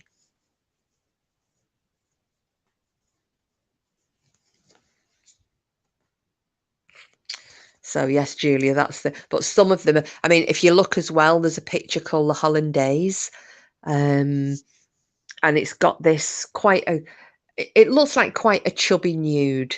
The features are obscured, you can't see them, posing on a bed, but I defy anybody to look at that painting and then look at how Mary Jane Kelly was found in her room and notice that there is a strong similarity between the pose of La Hollandaise and the pose that Mary Jane was placed in after death. I think the hairs on my neck stood up just then. Oh, what about the Blackmail painting simples? But yeah, that La Hollandaise is a weird one. There's another painting he's done. He's painted a seagull in it in a very inappropriate spot, which is believed to be a reference to Sir William Withy Gull, a seagull, gull, yeah, the Camden Murders series. They're all... They're obviously a very troubled mind, but a troubled mind that is spilling the beans. Just make sure I haven't missed anything. Now, one of the things that I find really fascinating is that I think, do you guys remember when we were first talking about Jack the Ripper and saying that he was the first murderer to ever cause a media frenzy? You know, where basically the newspaper was leading the investigation, and this was the first time this had ever happened. Well, there is another first for Jack the Ripper, which I don't know why I forgot to say this the last time we were talking about it. But where Mary Jane Kelly, she was the only one that was murdered inside. She was murdered in her own room, as you all know, at Miller's Court, 13 Miller's Court. And when she was found in that room, in the state that, and we've gone through it before, there's no need unless anybody particularly wants me to, but there isn't any great need to go through how she was found again. The police photographer, you know, they sent for a photographer to come down, and that bedroom, that room that Mary Jane and her body and what was done to her, that was the very first forensic crime scene photograph ever taken in history. So that was another first for Jack the Ripper. That was just a little interesting thing that I thought. And also, and this might be of interest to those of you in the US, to this day, the FBI still describe the site of Mary Jane's murder at Miller's Court as one of the most complex crime scenes ever recorded. They're just so, it's so multifaceted. Just yeah, absolutely crazy. So when Stephen Knight had kind of come to this conclusion about Walter Sickert, and he thought, you know, that I don't think Robert Anderson, he's trying to distance himself from this and not doing a great job of it. So he did mention it to his son, and Joseph, very angry at first, very angry, felt quite betrayed by Stephen Knight. You know, he was like, I told you what I knew, and this is the story, and you're trying to turn it round on my father, and he really wasn't happy about it. But obviously he went away and he thought about it, and then they reconnected a short while later, prior to Stephen writing his book about it. And Joseph had said, you know what, I always thought that there was something. I think I always knew deep down his involvement was more than he was letting it on to be. Now, there is another little twist to this. So, if you remember the little girl, Alice Margaret Crook, and she was brought back from Whitechapel and handed to Sickert. And she was taken from Sickert and was taken to the palace, and from there she was housed as a foster child with other people. Okay, and I think they were employees or very distant relatives of the royal. You know, she was brought up, but she was not brought up as, you know, high royalty by any stretch, but she was brought up comfortably and educated. Okay, and when she'd grown up, she then married a gentleman who unfortunately turned out, she had a very unhappy marriage, and unfortunately he turned out to be impotent. Now, she'd also, she suffered quite badly with her nerves because, and here's another little twist, in her childhood, twice attempts were potentially made on her life, and there have been also records found about this. At one point, she was actually run over in the street by a hackney carriage that failed to stop. And she was knocked unconscious. They did think she was dead, but she made a recovery. And then another time, a carriage actually ran straight at her in the street, and luckily she was dragged out of the way. Now, allegedly, both of these attempts on a life were made by none other than John Netley. Now, this would not have been with any, as much as she was an illegitimate daughter of, the future King of England, she was still related to the royal family. This was not something that Queen Victoria would have condoned. It wasn't anything that Lord Salisbury would have condoned. At this point, William Withy Gull is out of the picture because he is dead. And that is another bit we'll get onto in a second. John Netley, Mr. Wannabe, we think that possibly what had happened with this was that he was just trying to ingratiate himself with the powerful men and the Masons. He'd been self-educated, and he used to refer to himself as Dr. Netley, avid reader. I mean, he was very sharp-minded. For somebody who'd grown up with no education and managed to educate himself, teaching himself to read and write and reading books and reading medical books and so on and so forth, which is why for a time he had been suspected of being the Ripper because of this fascination with the medical profession. But it wasn't him. He had involvement, but it wasn't him.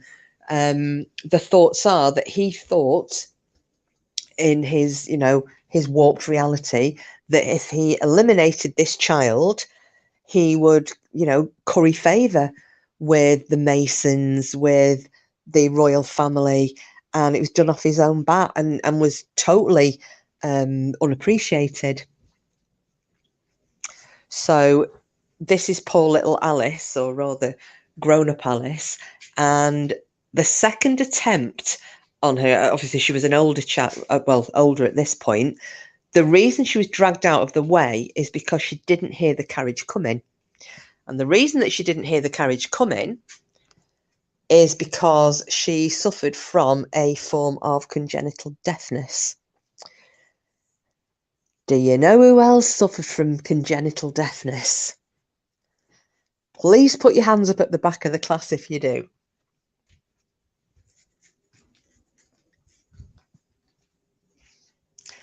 And I'll just carry on with this little tale. So, this unhappy marriage, she's married to a man who is impotent. She reconnected with Walter Sickert as she got a little older. And Walter and Alice Margaret began an affair. And she lived with him as his companion and cared for him through later life. And she bore him a son. And that son was Joseph Gorman, aka Joseph Sickert. So he'd been telling the story of his own mother, and his, how his feelings were about the royal family were very mixed. I think quite shocking, because a lot of this information, he didn't know all of this information. He was given the bare bones of the story by his father. It was all fleshed out by Stephen Knight. I think it was a massive shock to Joseph. It probably wasn't the direction he expected the tale to go in.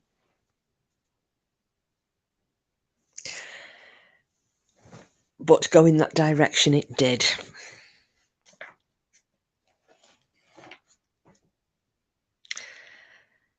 Now, here's the last little twist that you may or may not know. This is the book that I had told, excuse me, I told Sid about last week and said, if you wanted to read a good book on Jack the Ripper, it's by Stephen Knight with a K, Knight, and it's called Jack the Ripper, The Final Solution. Really good book, loads of good pictures and photographs and all sorts in it. In fact, he has got photographs in of the relevant Walter Sickert paintings in it, I've just remembered. However, Stephen Knight. So he wrote this book, and then he wrote another book. and it was based on Freemasonry, because while he was doing all the research for this Jack the Ripper book, it it became quite apparent that the Freemasons in this country at that time had an awful lot to do with these murders and the cover up and the intrigue and everything else that went on around the royal family, around the murders, around the cover up, around everything really. I mean, even down to framing people. Some people were being framed for crimes that they hadn't done. An innocent woman was basically made a walking vegetable because they didn't like what she'd done. It was, and he was quite disgusted with this, so he then wrote a second book, and this was just covering the Freemasons. And he died at the age of 33. Now, apparently, he died of a brain tumour. I'm not sure. But I was going to say that it wasn't long after, he's done all this and exposed some cover-ups. He has then gone into, writing quite a detailed expose on Freemasonry, and their cover-ups and involvements and you name it, what they, all the fingers that are in different pies, and died not long afterwards. So I would say that possibly he may have been Jack the Ripper's final victim almost 100 years after what we thought his last one was. Quite sad, actually. And isn't it, Janet? Too much of a coincidence. Royal family a bit dodgy. Yeah. Oh, everything gets covered up, don't they? Like a soap opera. No, you're true. I mean, it's always been the case, hasn't it? The royal families, the ones that we're going to put them on a pedestal, and we're going to expect them to act in a certain way because we think that they are what's the words I'm going to use? I don't believe this, but you know what I mean. The majority of people would think,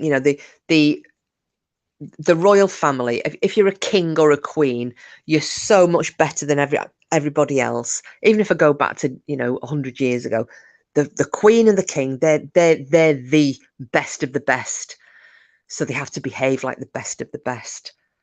You expect them to be pillars of virtue and what have you, and so any little deviation away from that ideal just has to be covered up.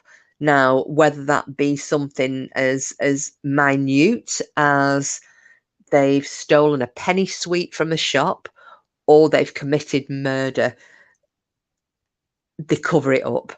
And I do think, yes, I mean, we need not say much else, but look what's been going on. People think they wouldn't have had it. Yeah, I know. Yeah, simples.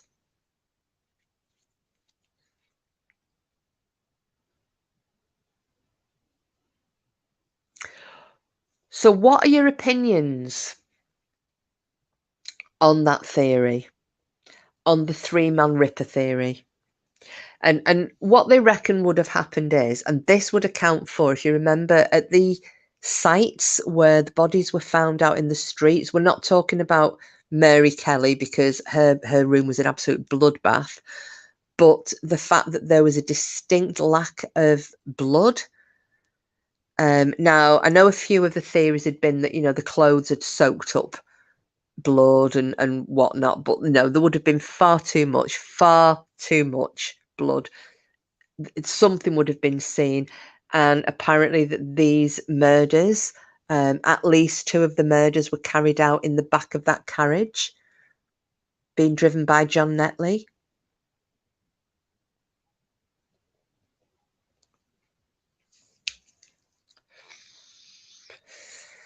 Something else that Stephen Knight had said was that, that with Freemasonry, there was, it was kind of like a sixth sense of humour in their let's have a think. Justice, shall we say, in their justice. And there was something about, that you would die by your own, I can't remember the exact words, but it's along the lines of that you would die by your own greatest achievement. Now, when I said about Sir William Withygull dying, he apparently suffered a final massive stroke and passed away as a result of, and his death certificate, which shouldn't have been because it was as unethical then as it is today, his death certificate was written by his son-in-law. He had a closed coffin and he was interred in Essex. So it was out of London and he was interred in Essex. Now, tales not long after started to go on about the fact that there had been a coffin buried in, I think it's called Thorpestoken Cemetery, filled with stones. And it was allegedly Sir William Gull's. And there was an intimation that a body was not in that grave. And that following the final murder of Mary Jane Kelly's in November 1888, is it 88 or 89? Oh my goodness, my brain's just gone blank. Anyway, the final murder of Mary Jane Kelly, that he was deemed too dangerous to be allowed to just remain at large, shall we say.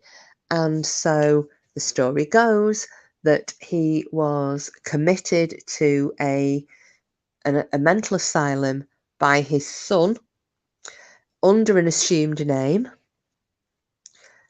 where he underwent a partial lobotomy in order to assist with memory loss. And was that not one of his greatest achievements, that he carried out the exact same, near enough, the exact same punishment on Annie Elizabeth Crook? And I would say that that was poetic justice, if ever I saw it.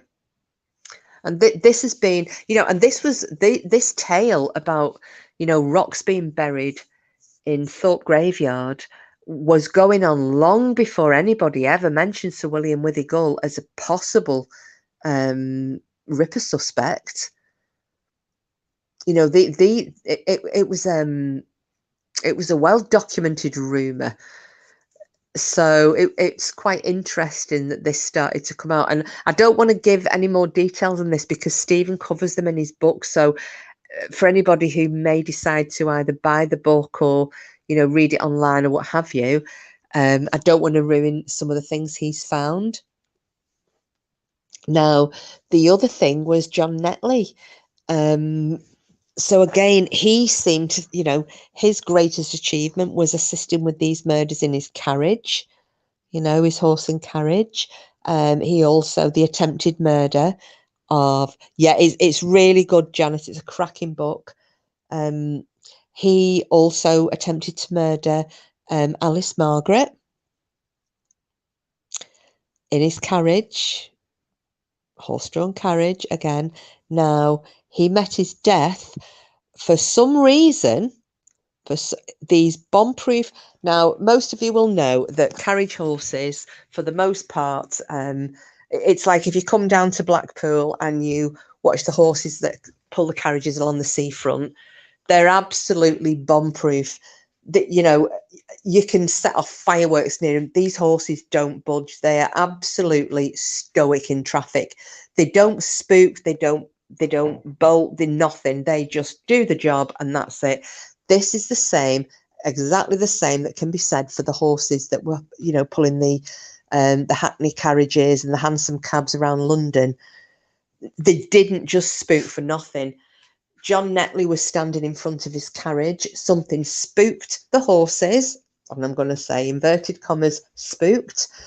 Sorry, he'd been inspecting something. He'd got back up onto the carriage. The horse is spooked. He was thrown from the carriage, and his own horses stamped on him and trampled him to death. And that's how John Netley met his end. Now, anybody who doesn't find that slightly suspicious,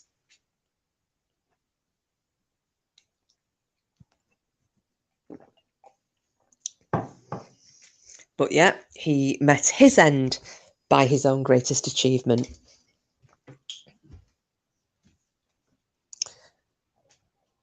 Yeah, that's right, Simples. Yes, Janet, it's karma indeed. Yeah, Simples, they're so well used to it. There is no way that his horses would have such a fit for nothing, because there were witnesses that said, saying apparently witnesses who said that these horses, for no apparent reason, started plunging in the harness and he was thrown from the carriage. I always wondered, did somebody have, like, say, a pea shooter or something, or a BB gun, something like that, shot one of them up the arse, and that caused them to have a fit. Who can say? But something was done that caused those horses to create to such a way, an extent, that he was launched out of that carriage underneath them, and they continued to trample him. And that isn't like a horse either. I own horses. I've owned them all my life. The last thing, believe it or not, that a horse wants to do is tread on you. If you jump in front of a galloping horse, totally different from stampeding cows. You jump in front of a herd of stampeding cows, you're going to die, because they're just going to run through you like you're not there. You run in front of a bolting horse, it's going to dodge you. It does not want to run into you, because as a prey animal, its only form of escape is its speed. If it runs into an immobile object, the likelihood is it may break one of its legs. It does not want to do that, so it will avoid you. I mean, I've had horses running flat out at me in the field, and you're thinking, oh, holy Jesus, I am now going to get, oh no, there you go. They miss you. You couldn't put a cigarette paper, a rolling cigarette paper between you and the horse, but it's missed you. Those horses, I just find it, if he's lying in the road and they don't see him, they've got blinkers on and they go over him, that's a different kettle of fish. These horses knew he was underneath them, and yet they stamped him to death. I'm just not feeling it. Not feeling it.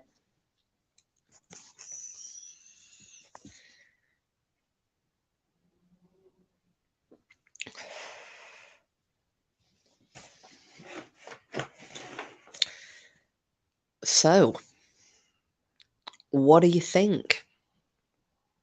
Is anyone with me on the Walter Sickert connection and the Cleveland Street connection? Do you have another theory?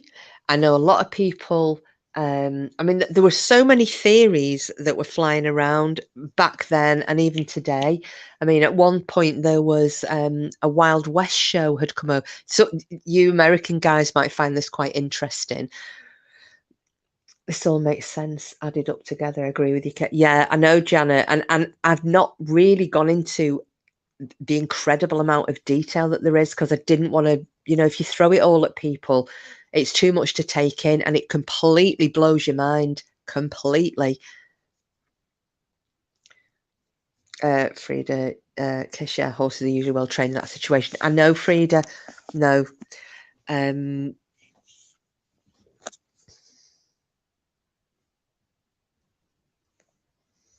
I know, but it's pause for thought, isn't it, Simples? And especially, like I said, if you read that book, because of the amount of information that's been checked and double checked, it's been fact checked. They went down to Scotland Yard, they looked in the archives, they've looked in the National Archives. I've gone looking through stuff for this, just to check. Here is also, sorry, I almost forgot to tell you this one. In 1973, when Stephen Knight was doing research, AD is going to be twanging his undercrackers that he didn't get this one out first. I know the conspiracies. Well, the problem is though, Simples. He was giving it the big one, wasn't he? Gonna do Jack the Ripper, gonna do Jack, which is why Bam and I kept it quiet until the last minute, and we threw it out at you all because she said he will come in and he will try and take all that information. I mean, it won't take mine because I'm a little channel. You know, I don't have the same reach as somebody like Bam does, or Nuff Nuff or JC or anything. You know, he watches those big channels.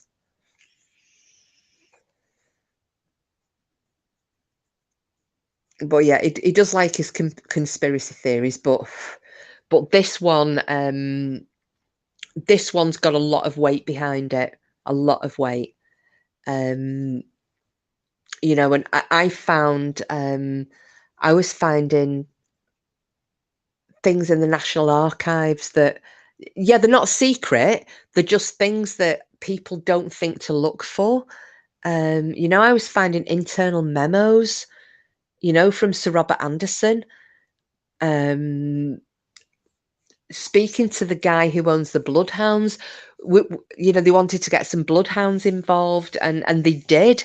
They got bloodhounds involved trying to search for, and it was the first time they'd been used. You know, they were following on the tails of America, and the way that law enforcement in America were using bloodhounds, so they wanted to try it over here.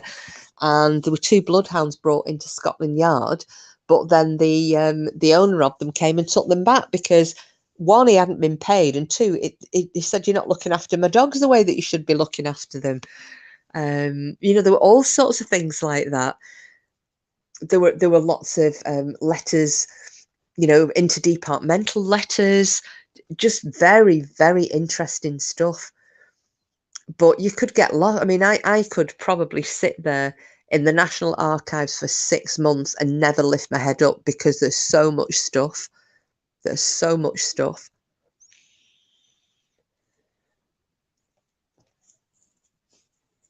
I just find it so fascinating. I mean, I don't mind, you know, if people are finding this of any interest, going over other parts of it another time if you want. I mean, I don't know what you think. Going through some, maybe if not the murders in detail, because like I said, I'm just wary. I don't want to do what you know, we've still left half finished on Bam's channel in case she ever wants to revisit that. So I'm trying to look at things from a different angle, hence me wanting to cover this side, which is, you know, what this is what I really enjoy, this side of things, and I just don't want to ruin any of the real detail for those of you that want to look into it any further. But I've got a lot of anecdotes about things that were going on, you know, without going into the mega gory side of things. Frida AD doesn't have enough intelligence. No, he doesn't. Janet, that would be okay. Okie dokie. Well, let me know what you think, guys. Because I've had a few looks. Well, I was looking around for different things to do for you all, and I mean, you know, I love Jack the Ripper anyway. It's just my absolute. I love it. I mean, there are some other murders from you know, Victorian England. If anybody wants me to cover those, there's all sorts of stuff. I mean, one of the things I wanted to go over, if any of you remember when I was talking about it with Cassius, was Burke and Hare, the body snatchers in Edinburgh, and how they use, you know, the Oh, thank you, Green Eyes. I'm glad you did. If you found it, you know, was there anything in there that you didn't? I presume you knew most of it. Did you, or?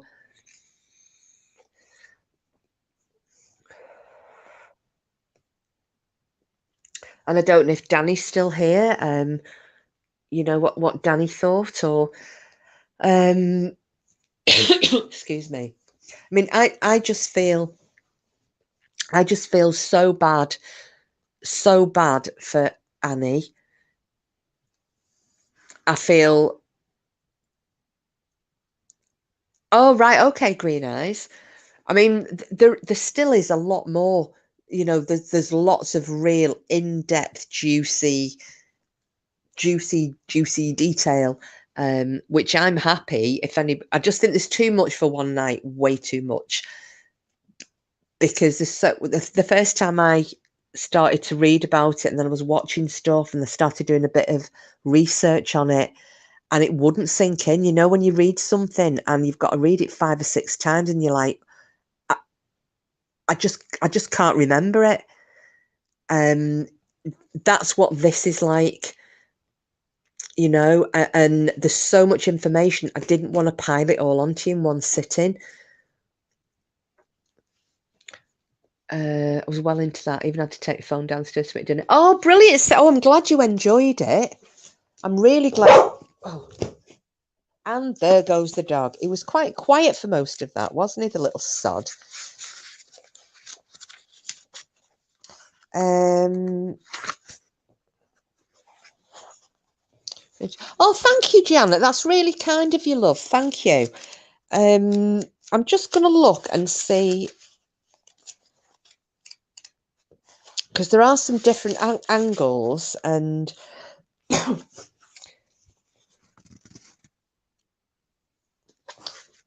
that we could possibly go through with this conspiracy. Well, not conspiracy, but you know, the because there are a lot of links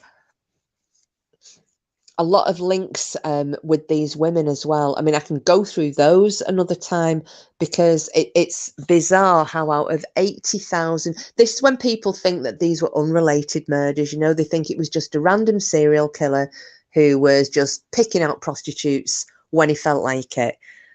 Well, he had 80,000 to choose from. And even in such a small location as Whitechapel, there were still thousands of prostitutes, thousands upon thousands of prostitutes in that tiny little area. And yet he chose 5 women. 2 of them lived in the same house. 2 lived in the same street. All of them drank at the same pub. They all worked the same corner. You know, and yeah, somebody could argue and say, well, he possibly lived at the same house, or he possibly drank in the same pub, or he walked past the same street corner, you know, he picked the same spot. But he picked 5 friends. It's just a little bit, you know, it's a little bit teddy bearish for me, that one. But there are a lot of there's a lot of information about that. I've got a lot of information on what each of the women did on the nights of the murders. You know, where they went, who they were with, what they did, where their lives were up to at that particular moment. Some of the past lives. You know, I'm happy if anybody's into, you know, if you wanted to stick with the Ripper angle, I'm happy to do that. Or I can go off at another tangent and get you a different topic for the next live.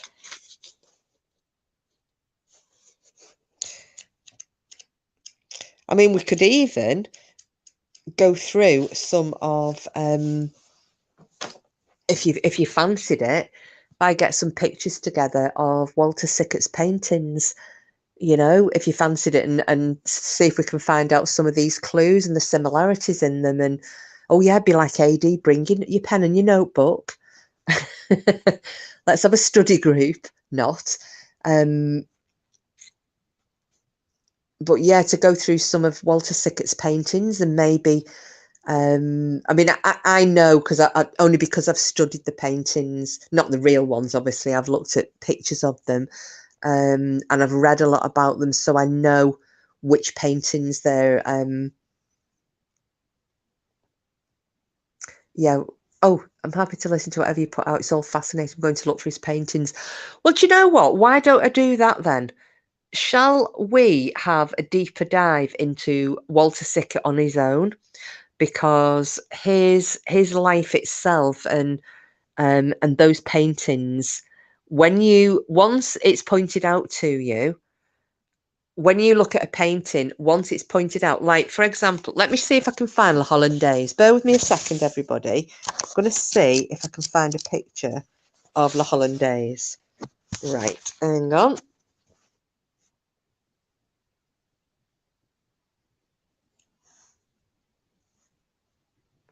Bum, bum, bum. I'm trying to see. Oh, flipping heck, how do I? Ah, there it is. I was trying to get my camera back on. Right, bear with me a second.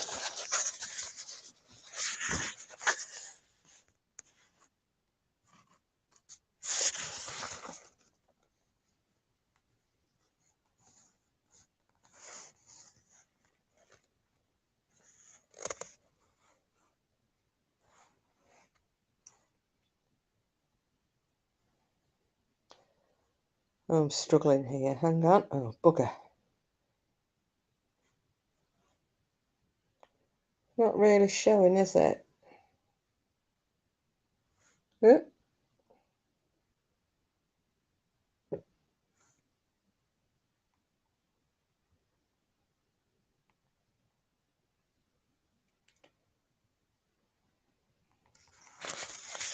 Okay, maybe not.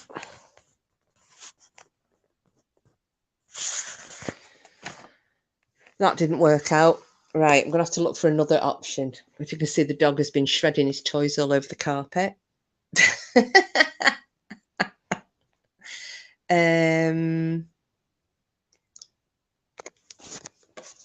that was a really crappy attempt, that. I thought it would have been a bit clearer in my book, but it wasn't. But yeah, there's some real weirdness in these paintings of his. We've got let me have a look, because there's also some photographs of Annie Elizabeth, of Walter Sickert himself, and then also a photo in this book of Alice Margaret, and she is compared, there's a photograph side by side to Princess Alexandra, so who would have been her grandmother, and they look very much alike. So I think what I need to do is take photographs of these and maybe do, you know, like I did after we did the Viking story, and I did a very short did a short video to music and just showed the different places that we talked about. Maybe if I do the same thing after this live with this Walter Sickert painting information. Yeah, well, Frida, I can't, babe, because I don't have well, I can if I put them into a video, but I don't have a community page, because I think you've got to have like 500 followers or something for that. So I don't have that, but I could do a little mini video just with the paintings in, and then you can all see what I mean, and put the titles of the paintings, and then maybe what the connection is to the Ripper, because seriously, you look at them and you go, and then you read and it's pointed out to you what the clue is, and then you go, oh wow. You see, even if people are going to argue and say that they don't think it was Walter Sickert, he knows far too much to just have been one person who went with them or did them a painting and said, that's Mary Jane Kelly. That's what she looks like. That's her. Go and find her. Far too much knowledge. And like we said before, a serial killer They always seem to have a compulsion to talk about what they've done. It's like they have to have recognition. What, La Hollandaise? Yeah, have you seen the face on it, Lady Witch? That face, it's... Oh, I don't like it. But if you put that and then you look at the picture of, you know, of the bedroom that Mary Jane was found in, and there are striking similarities. I mean, there's one painting he did, it's a self-portrait, and, you know, which is fine in and of itself until you look closer at it. And in the foreground of this self-portrait, there's what looks like a bust, you know, an alabaster bust. Only over one of its shoulders is a string of intestines. And that is exactly what happened with two of his victims, where their intestines were removed and thrown over the shoulder. You know, why would, you know, a celebrated English artist go to the trouble of putting things like that if he's not trying to give a coded message to somebody? It said he tried to paint women without idealization, rather like treating them like hookers. I would say, yeah. And although, like I said right at the beginning, he did choose his models that, you know, he wanted to show that harsher side of life, didn't he? He wasn't trying to glorify working class. He liked the obscene and the bizarre and the grotesque. He liked the rough, no holds barred life, and, you know, he wasn't going to paint up these people. You know, he was showing these women as they were, you know, what they'd been through, what they were actually like. You know, what's the point of painting a Whitechapel prostitute looking like a Venus de Milo? Got a phone call from about 50 minutes behind. This is awesome. Look, I love it. I'm not heard. Oh, wow, Danny. Oh, thank you so much. Oh, well, I hope you do. Yeah, I hope when you get to the end of it, you don't hate me. But I'm glad you're enjoying it. But yeah, I think I'm gonna do a bit more on Sickert with his paintings and all the secret codes that are in them. Even from a photo of him, there's a darkness about Sickert. There definitely is, Janet. If you look at photographs of him as a very elderly man, you know, when he was just before his death.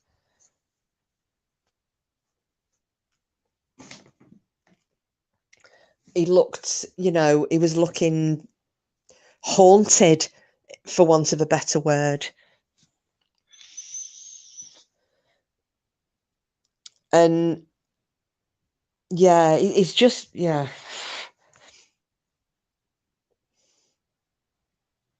No, all right, Janet, okay.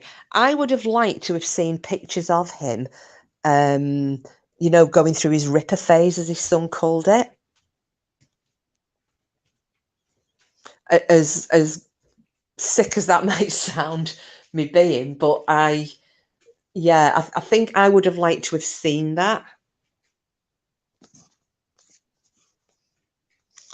I mean, if you look at that self-portrait, that's weird. Once you notice, again, you overlook it. You focus on the portrait. You're not looking at the things that are around him until, like I've just said now, wait till you see that self-portrait and you see the bust in the foreground.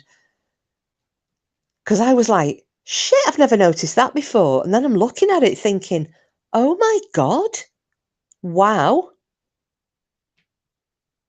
The one with the seagull in it, though, that's the weird one. That's like a mahoosive hint if ever I saw one.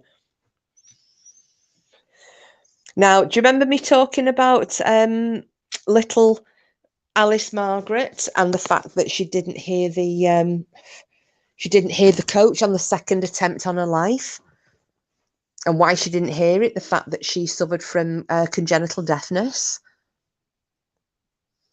And I did say, Who else suffered from deafness? Can anyone tell me? And I didn't notice in chat if anybody did. So speak now or forever hold your codpiece, because I'm about to tell you, just in case anybody doubted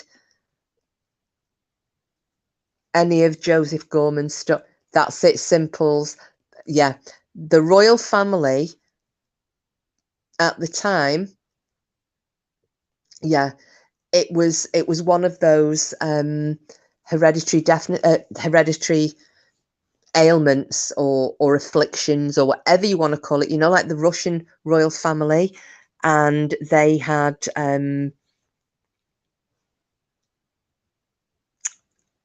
oh gosh, what the heck was it? Haemophilia.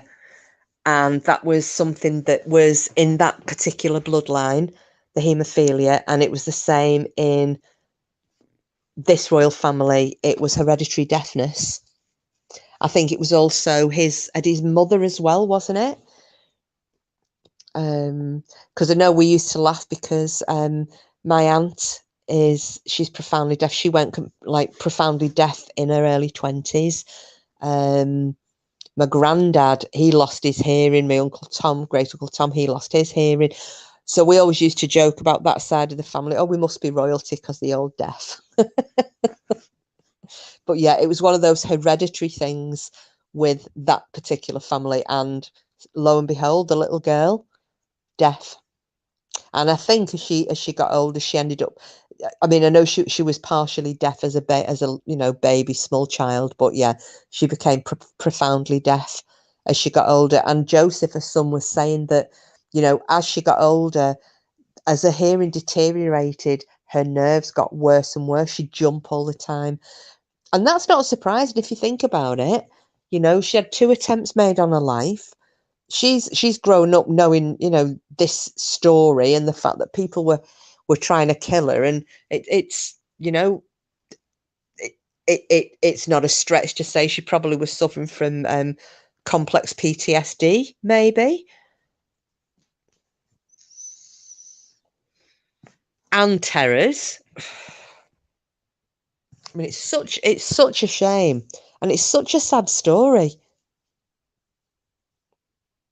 Terribly sad story.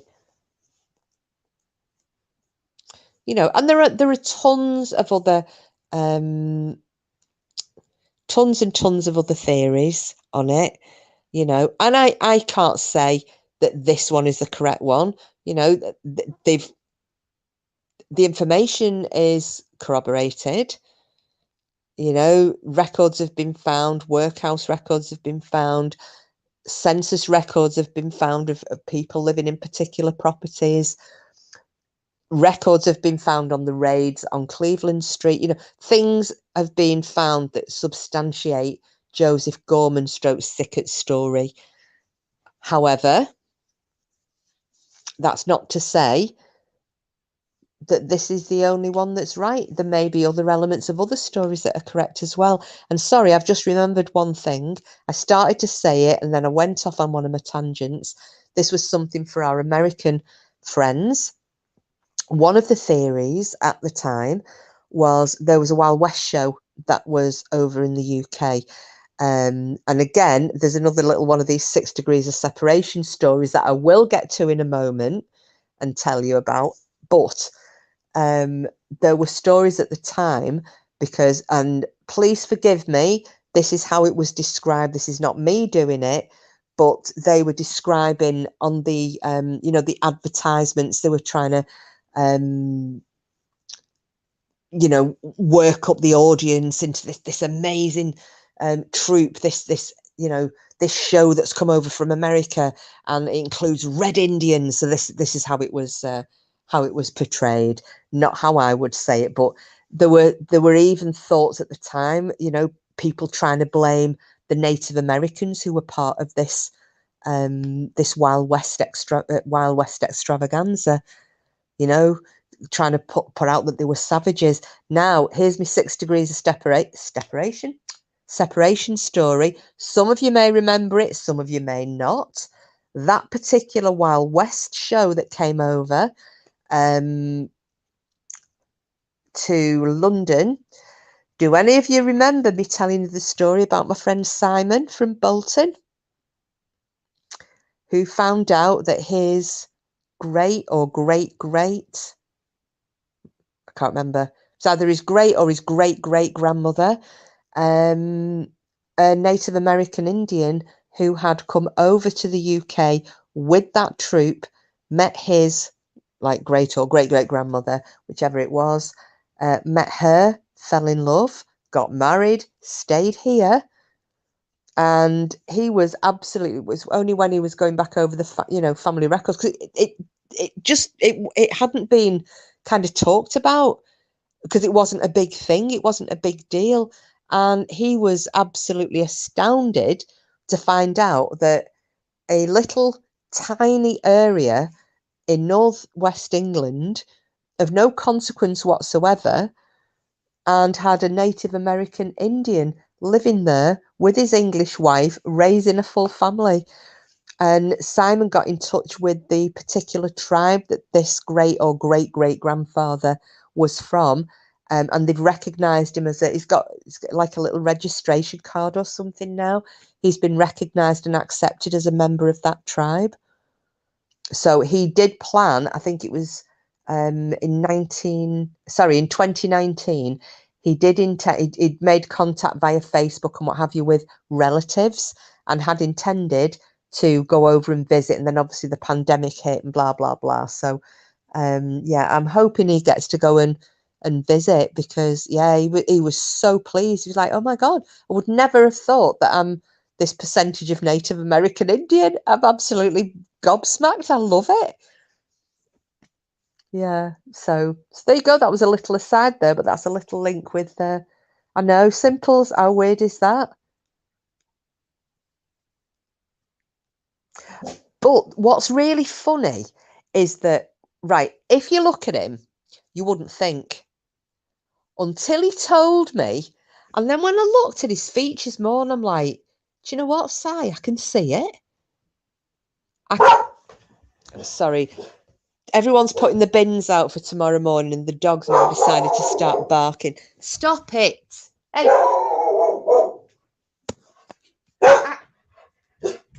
Sorry about this. Just going to shut him in the porch for a minute, in the hall for a minute, because he's being naughty and noisy.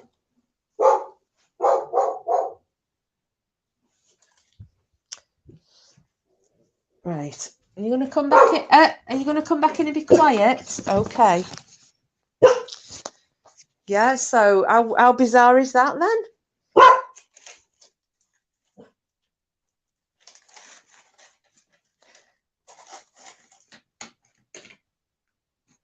Ooh.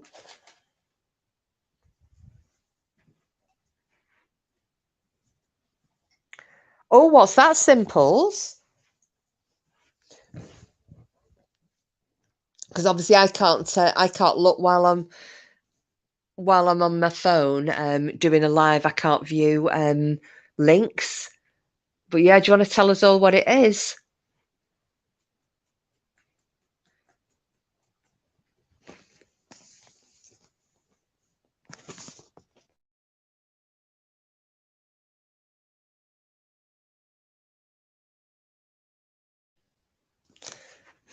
A horsey short. Oh, okay. Oh, well, I'll have a watch of that after this live then. So I'm so late. Oh no, Paula, don't worry, love. You know, like I said, you're not late. You've turned up exactly when you were meant to. I'm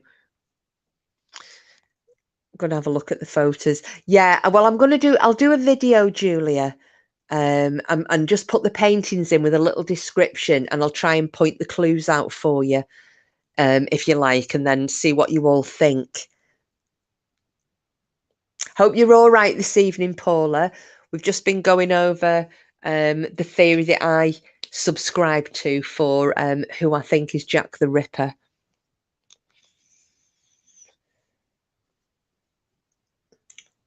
So yeah, that's what I'll do for you all, and then next time I have a live, you can let me know what you think. But I've not decided what to do for Wednesday.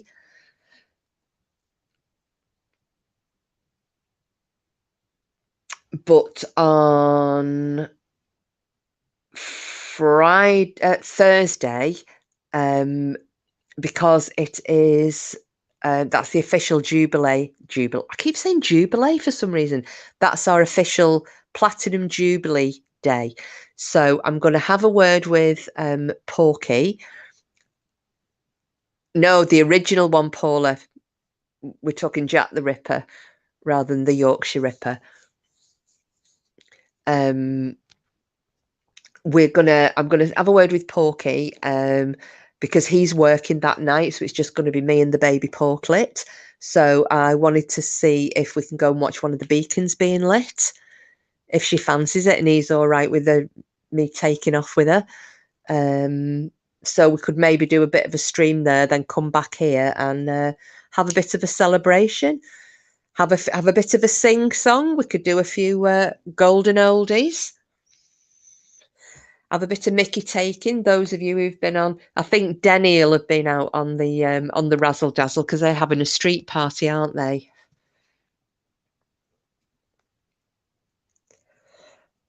And nobody in our street's got flags up, so I'm going to change that. That's all going to change. That's one theory, Paula. There are so many theories, so I'm not going to say that's the wrong one. It's just I don't subscribe to that particular theory. There was one that it was one of the Native American Indians from the Wild West show that came over. There was that it was one of the other theories was that it was a midwife, because they started saying, was it really Jack or was it Jill the Ripper? So, a midwife who was down on prostitutes, all sorts. There was, misogynistic Russian maniac, sex maniac. There've just been so many theories. There was the poison of the guy from Liverpool. He was another one. James, gosh, I can't remember his name. Began with an M. Anyway, him. These are ones I don't believe. I believe in this one, but I'm not going to ruin it for you just in case you end up playing it back and you can see what you think.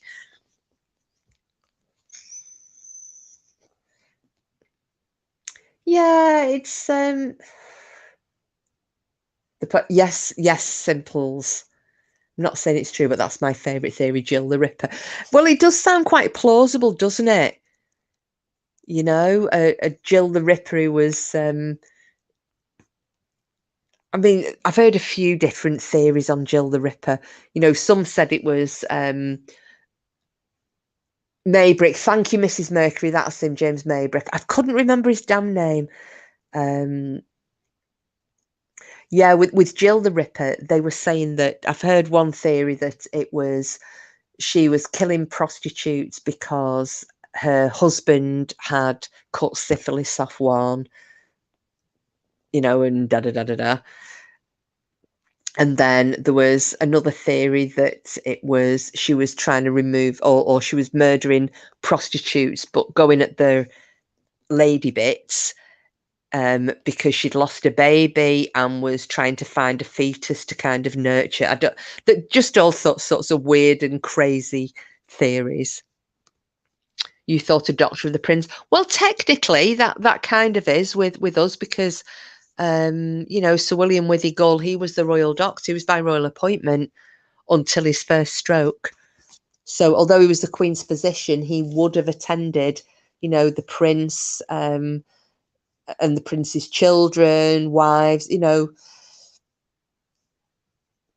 So that's kind of in the realms of my theory here. It's just that not everybody believes that there was only one Ripper. Not everybody believes that there were only 5 victims. I think because it was way back then that it was a butcher, because way back then many wouldn't have had the skill in yeah, absolutely, Paula. As I said, if you listen back right at the beginning, we're talking about what life was like in Whitechapel and around the East End of London at that time. And one of the biggest, well, there were 2 very large areas for employment there for men. one was butchery and the other was a tanning places. A Sickert and a Prince. Half right, but maybe the Prince was involved, Mrs. Mercury. Like I said, none of us can say. None of us are ever going to know. None of us are going to know. I did find it quite plausible, though, with the the Freemason link, and especially with the endings. The way that they're saying that William Withy Gull died, and the way that John Netley, and it's confirmed that's how he died. Because there had been a tale at one point that when he ran over little Alice Margaret and he took off in his carriage. This was something I meant to tell you before. God, Danny After Dark's trying to catch up. She's going to hate me for this. They ran after, crowds of people ran after him because the carriage carried on going. And John Netley, and he was identified, John Netley, as the driver of the carriage. And he got to the bridge, jumped off and threw himself into the Thames where he later drowned. However, his body was never recovered. And as Stephen Knight had said, he didn't drown. He jumped off the bridge and he swam to the bank. Nobody saw him get out. He was very lucky. And he just kind of, once again, swallowed up into the East End. So, yeah, very...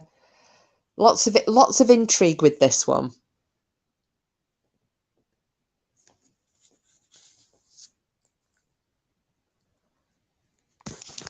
Going back, make sure I've not missed out. So yeah, so that's what I'll do between now and Wednesday or actually between now and Thursday, is I'll get a little mini going. I mean, I might even make it a little bit. Yeah, do you know, if they'd had CCTV back then, Paula, how easy our lives would have been, But then again, we're talking about CCTV. Look at Corrie McKeag and what's happened to him. We've only got him going into the Ginnel. We've not got him coming out, and he's never been seen of again. So CCTV, it doesn't always work as we'd hope it would. Considering we are the most watched country in the entire world. We've got more CCTV in England than anywhere else on the planet. For your square footage of country, there's no other country in the world that has the CCTV that we have. We're watched whatever we do, which is why I still find Corrie McKeag's disappearance something very strange, because for a country with that much CCTV surveillance going on and he just vanished, I don't think so. Something else is afoot there. No, Julia, do you know what? I thought at first I was thinking it would be China or Japan, but no, apparently it's the UK. Even more so than America. And I was thinking America will definitely have, they'll have cameras everywhere. And they've got nowhere near the CCTV footage, the spying that our government does on us.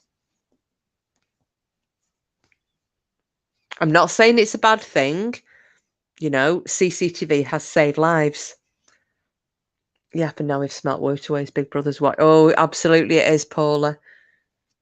We're only a stone's throw away from Terminator happening, isn't it? The machines start taking over.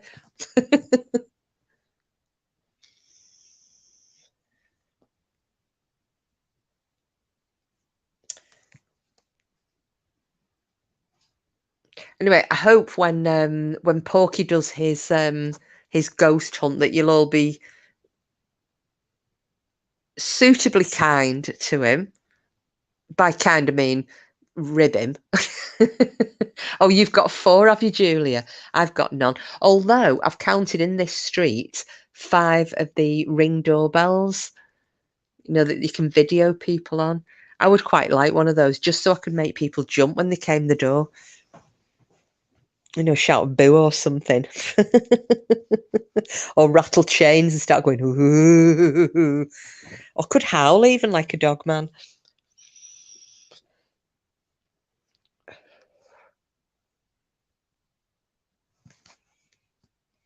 Yeah, so that's what I'm going to do. I'll video the paintings for you. I'll do some descriptions. I'll put the clues in so you can have a little look. We'll absolutely start laughing as he runs away from me. I know that's what I want to do. But he's apparently going to do it while I'm in Scotland, Lady Witch, the little bastard. So I won't be there for the first one. So, and the other thing as well is where I'm staying, I've got no internet connection. There isn't even any phone connection there. You have to drive out of the village for about 3 or 4 miles, and then you manage to get a connection. So I probably won't even be around that I can give him some shit if he's doing a live. So I'm hoping that you'll all do it for me. But he said he's thinking of, I don't know if he's found somewhere or not. He's not shared that information with me, but this is because he knows you'll be sticking the ghosts on him, I know. Well, apparently he's going to try doing an abandoned building, but I don't know where. I don't know exactly when, but I'm not going to be here, apparently. I think he just wants to do it without me opening my trap and ruining it.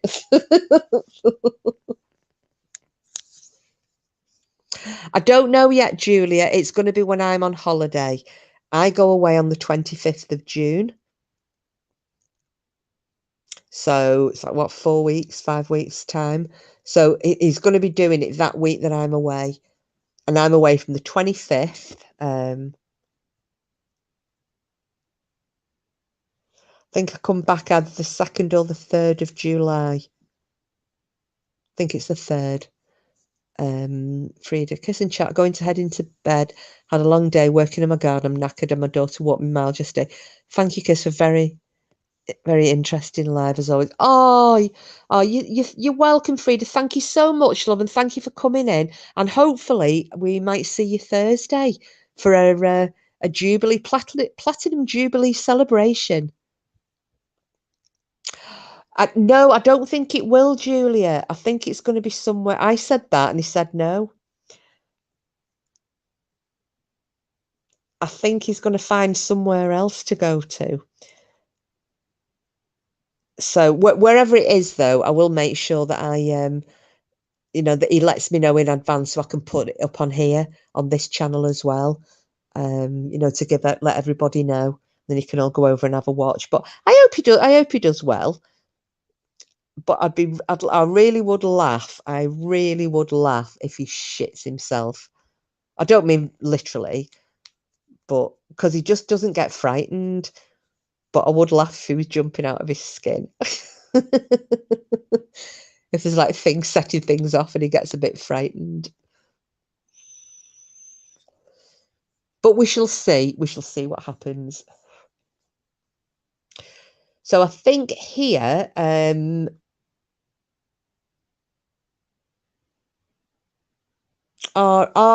Well, you might catch him, Julia. You might, because I don't even know what day, and I'm going to presume. I mean, if I had to guess, I'd reckon he'd do it on a Friday, like I don't know.